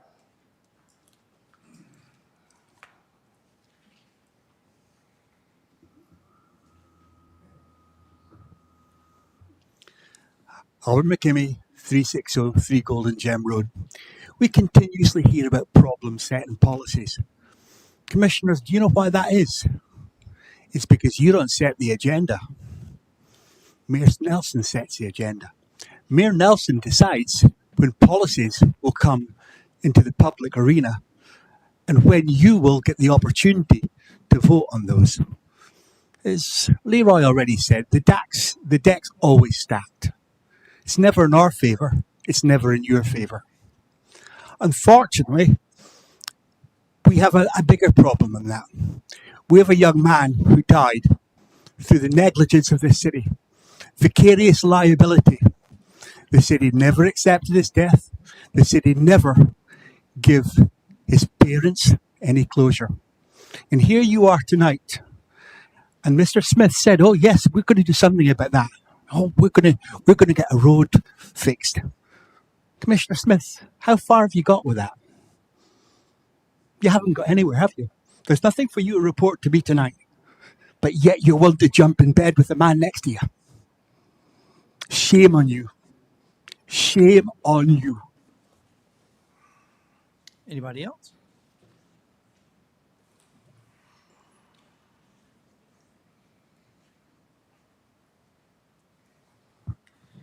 Rod Olson, 3156 Rolling Hills Lane. Bill Smith's a nice man. The time I've met him, we had a nice coffee at one point, I think about a year and a half ago, spent a couple hours together. No question about the number of years of service he put in. But I remember this thing over a year and a half ago, if I remember correctly, without looking at minutes, a woman came in that doesn't live in the city, proposed that they name a street after him. And at that point, the discussion up here was we should have a policy on this. Where the recommendation comes from, whether it's in city, off city, whether it's on the dais or somewhere else, there should be a system that looks at what are the qualifications, what's the criteria, are they living, are they dead, how many years service, at least a ballpark system so we can recognize, so we don't have someone come in tomorrow. Jeepers, John served 21 or 20 or 38.4 years. What are we naming after him? We should have some criteria and system, and then move forward with this. Yeah, like a number of the people said, you got plenty of time before the end of July. April. Anybody else? I have a question for the attorney.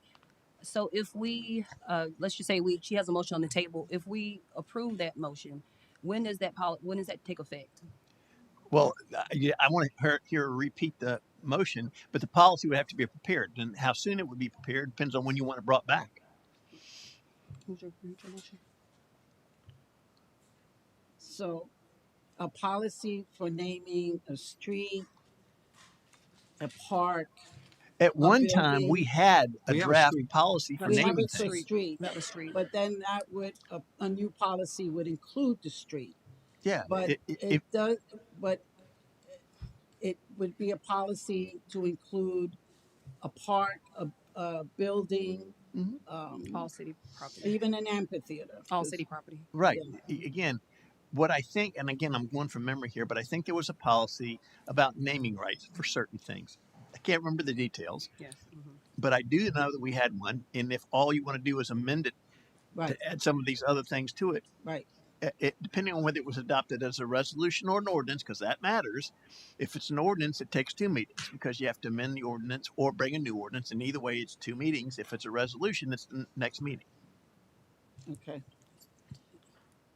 So it'll take effect the next meeting. Okay. So then I would move to have a resolution to amend the current policy, which would include.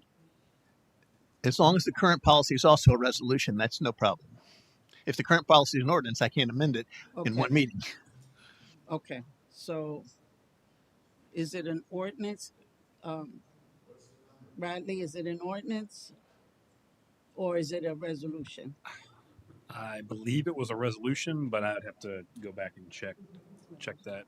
There's no reason, however, you couldn't do a separate resolution for just these things if it's not in the if the thing that's already out there is an ordinance. I just can't remember. See, an ordinance would create a guideline, and that's what I'm looking for, a guideline, because a resolution would just say, all right, this is what it takes to name. Yeah, an ordinance would also say the same thing. It's just how long it takes to get passed. They both have an introduction that you've heard the clerks read 100 times.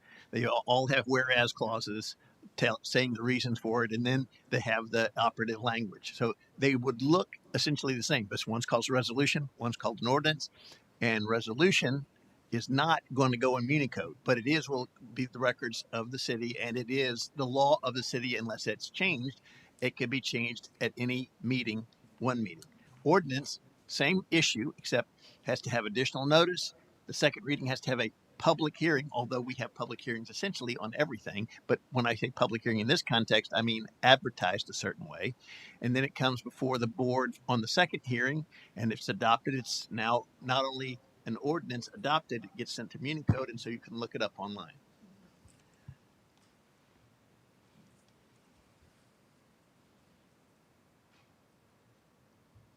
So it's a difference between, okay, so resolution is 1 meeting, an ordinance is 2, and a public notice. Correct. And we'll find out which one you are in, and to the extent what you're asking for can be distinguished from that without having to amend that ordinance and come back with a resolution just addressing the things you want to address, at least temporarily, then we can do that.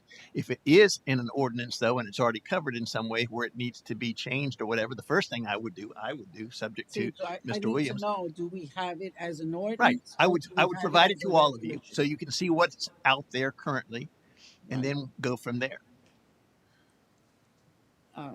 Radley, is it an ordinance or is it a resolution? I believe it's a resolution. Again, I'd have to go check back on that meeting, but I believe it was a resolution for naming rights in the amphitheater. It's a resolution. That's my recollection, yes. But what Cliff is saying is you can give us direction through the motion to prepare a new resolution for naming of other city properties and leave the naming rights of the amphitheater standalone.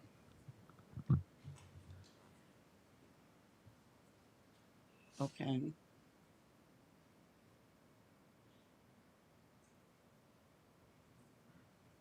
So I don't want to make it an ordinance because with a new leadership coming on board, it would be too complicated with a public notice and um, I'll make the motion for the resolution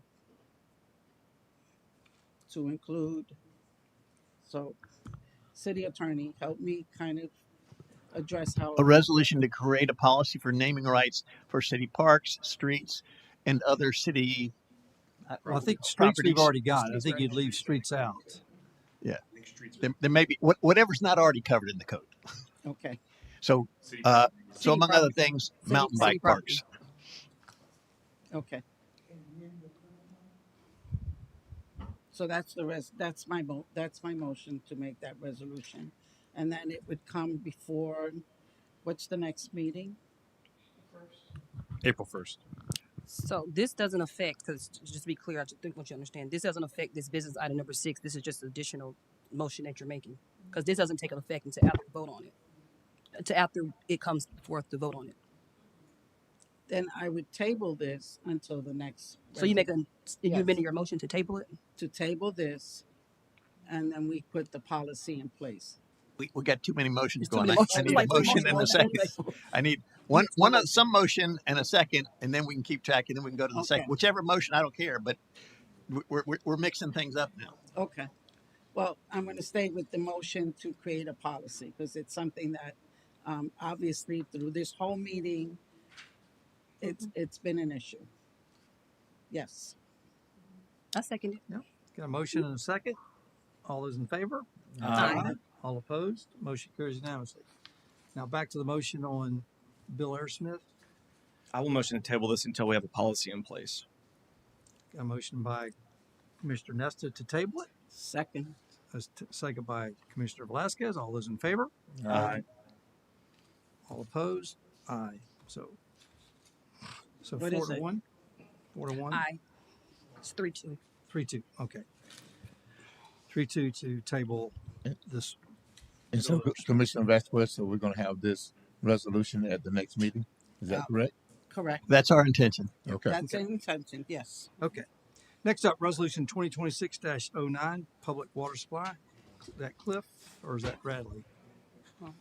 Resolution 2026-09, a resolution of the City of Apopka authorizing the execution of legal services agreement related to the AFFF product liability litigation. All right. Some of you have heard, and I'm certain members of the audience have heard about the so-called Forever Chemicals lawsuits. There have been a number of different law firms that have contacted the city through me, and maybe it's the city directly. I don't know. That's possible. We are in the settlement class, meaning that we did not opt out back in, I think, 2023 when we had an opportunity to opt out. So whether we actually sign up and sign documents to receive money for testing and or remediation, whether that happens or not, we will be precluded from doing anything legally. And the only question is whether we will sign up with someone and try to recover some money from the settlement, or we decide not to do that. There's arguments that can be made on both sides. I'm not here to make them because I'm not trying to convince you, but what we need is an answer because the deadline to get signed up with some firm, and we have the suggestion on the table is the, Mr. Harrison's firm, and to see if we will recover something. Now, here's the information I have. I would certainly fall away to Vladimir or anyone else who has additional information. My current understanding is that there's been no water testing in Apopka that indicates that we are affected by these chemicals. But my understanding of the way the settlement works is it covers not only testing that is current, but also testing in the future if they were to show up. And so that's at least one benefit that's been explained to me of making sure we participate so we won't be left without any funds to do testing and perhaps, if affected at some future date, the ability to get paid pro rata to whatever the settlement is. How much money it will be and how far it will go is a hard thing to say. One of the things that you will all know by now is that we had lots of news all over the country about the opioid settlements, and the numbers seemed really hard to comprehend. But when it comes down to cities and actual distributions of money, it's not that much, particularly for smaller cities. In bigger cities, the numbers seem bigger, but so do the numbers of the population and the problem. So if you said Chicago, and I'm just making up a number here, and got $10 million for Chicago, that's a drop in the bucket. So again, I can't guarantee what the numbers will be. What I know is if we don't sign up by the end of this month, we will be precluded from suing anybody, but we won't be able to get any money. So that's what this is about. If we want to get any of the settlement funds that may be available to us for testing or other things, the only way to do that is to sign up with somebody. And if it's not with this law firm, I don't think we have a meeting before we can get signed up with somebody else. And so that's why this is urgent. Any questions for Cliff? Anybody from the public wish to speak on this one?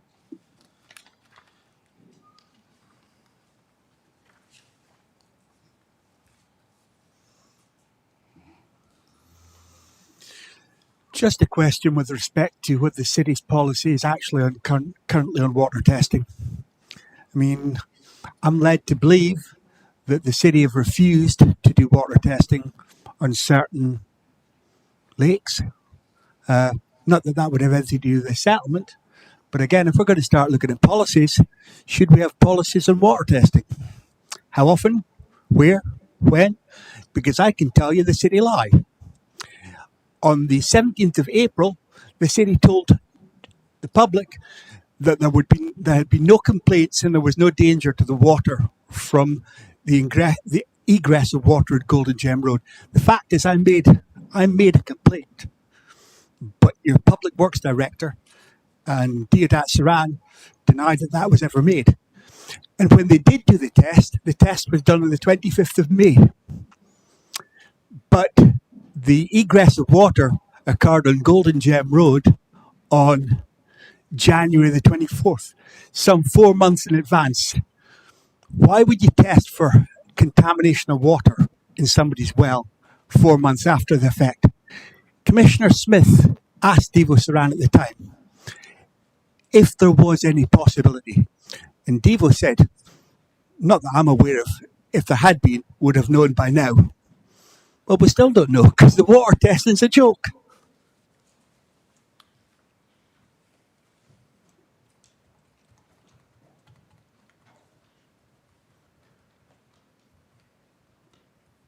Hi, good evening. Marcia Summersall, I'm at 425 Morning Creek Circle.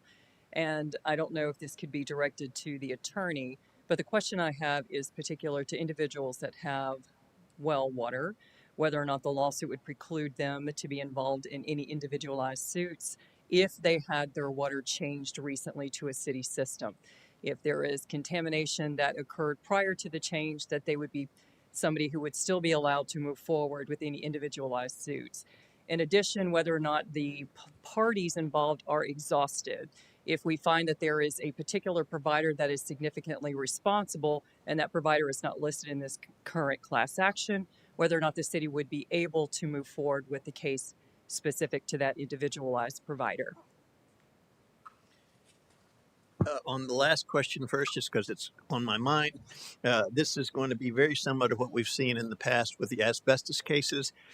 One company that comes to mind that other people might have heard of, Johns Manville, was the initial target of many of those lawsuits, but there have been other manufacturers of asbestos who have been caught up in the lawsuits over the years.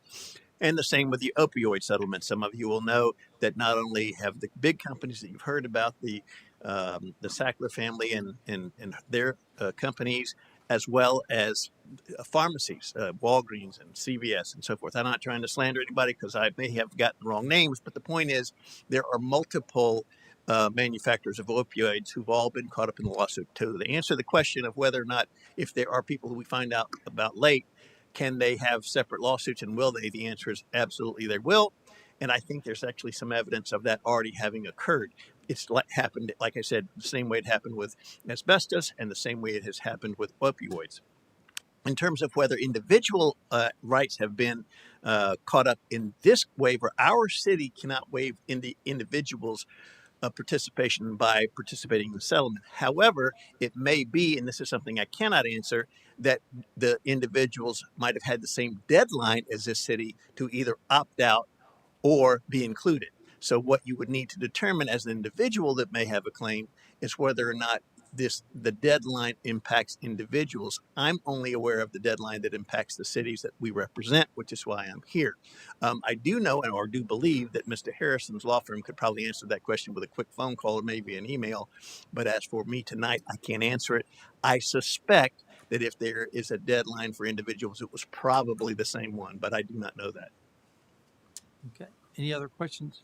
All right. Anybody else from the public?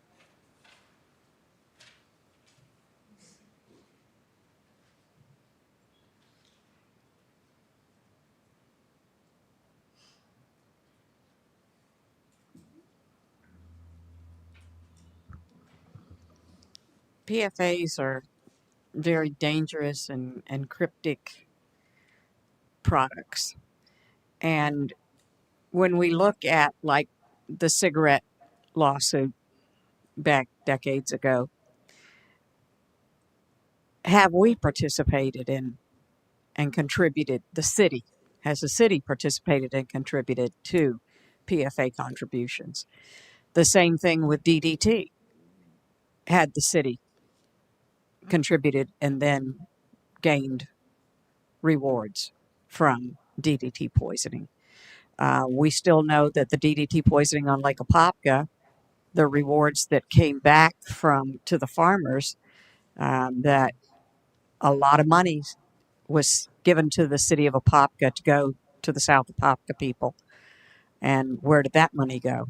We still don't know where it is because an audit was never performed for all of that money. So DDT damage was done, money was reaped, and the city has not contributed their money. When it came to the cigarettes, the state of Florida got a lot of reaped rewards from R.J. Reynolds, but the state of Florida produced tobacco and had the prisoners in the prison system produce and sell cigarettes like they did tags. And they contributed to that. And we know that military personnel received cigarettes in their rations during wars. And yet the government wants money back from lawsuits against that. So do we need to look at our conscience when it comes to what we're asking for and if we contributed to any of this. Just rattling your conscience a little here. Anybody else? Okay.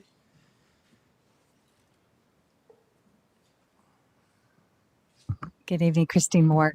I have been involved with quite a few of these, from all of the tobacco to Ryan White at the county. And generally, there are terms that you have to be aware of, that you have to meet. So just doing an AI search, it said that the funds must be spent on activities directly related to testing, treating, removing PFAS from drinking water. So it seems like a no-brainer to me, because if we have any problems, then we have a pot of money to be able to remediate. So it seems like a fairly easy question to join the I'm lawsuit. sorry, I cannot hear you.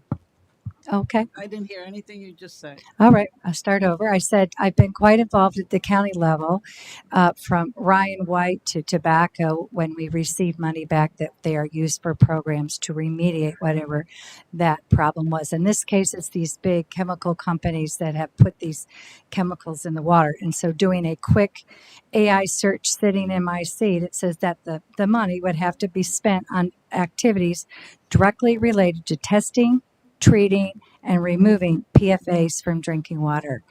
So, to me, it's a no brainer. At least we'd have a pot of money if we need some remediation. Thank you. Thank you. Anybody else? Yeah, before Cliff comes up, one of the things I do want to say is that when we first heard about Sanford having some issues with PFAS, I had our water department. Told Glenn Brooks to go out and do a check on all of our wells, and they all came in below the limit of what's acceptable. I think it's 4 parts per billion, and so we were all underneath that level. So I wanted to, so everybody feels some comfort in the water that we have. That's been a year ago, year and a half ago, 2 year. Okay.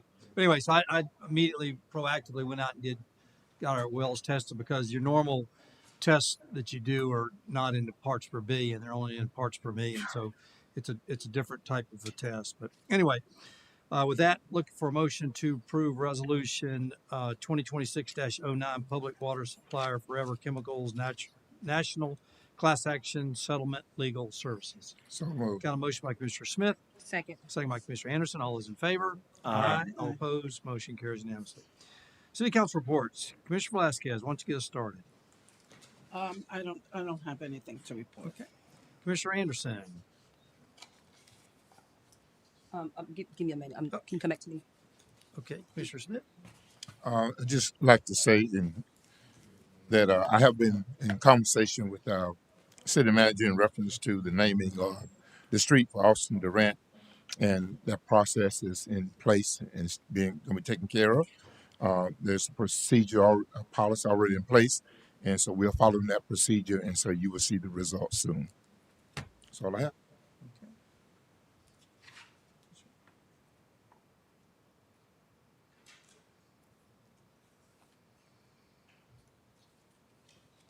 Commissioner Anderson, you ready? Yeah, no, I don't have anything. Okay. Commissioner Nesta. Just a consistent reminder of my office hours every Thursday from 11 a.m. to 1 p.m.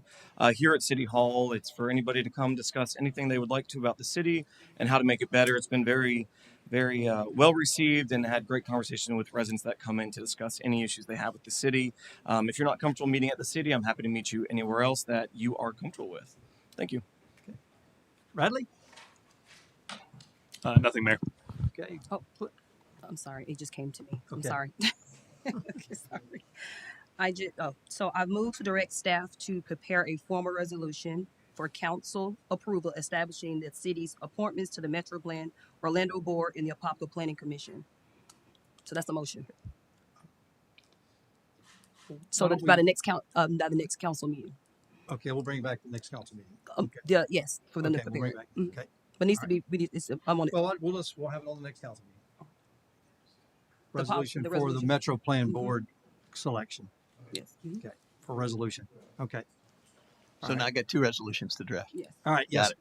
it. Okay.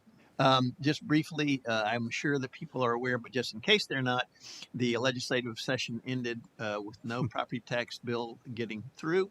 There will be special session or sessions, primarily because they also didn't get through a budget. And so we will see what happens. Right now, I'll say we're cautiously optimistic that the predicted sky falling did not occur. But we'll just have to see what happens in the special session. So that's my report. Okay. Thank you. All right. Under Mayor's report, I know it's been mentioned a couple of times about a forensic audit, so I'd like to have Blanche, if you'd come back with us at the next council meeting to give us a kind of a couple of options on a forensic audit. I think for the new board would be good to have something that they've got a benchmark on where we are from a forensic audit point of view. So if you could come back with some options on what that would look like, please, ma'am.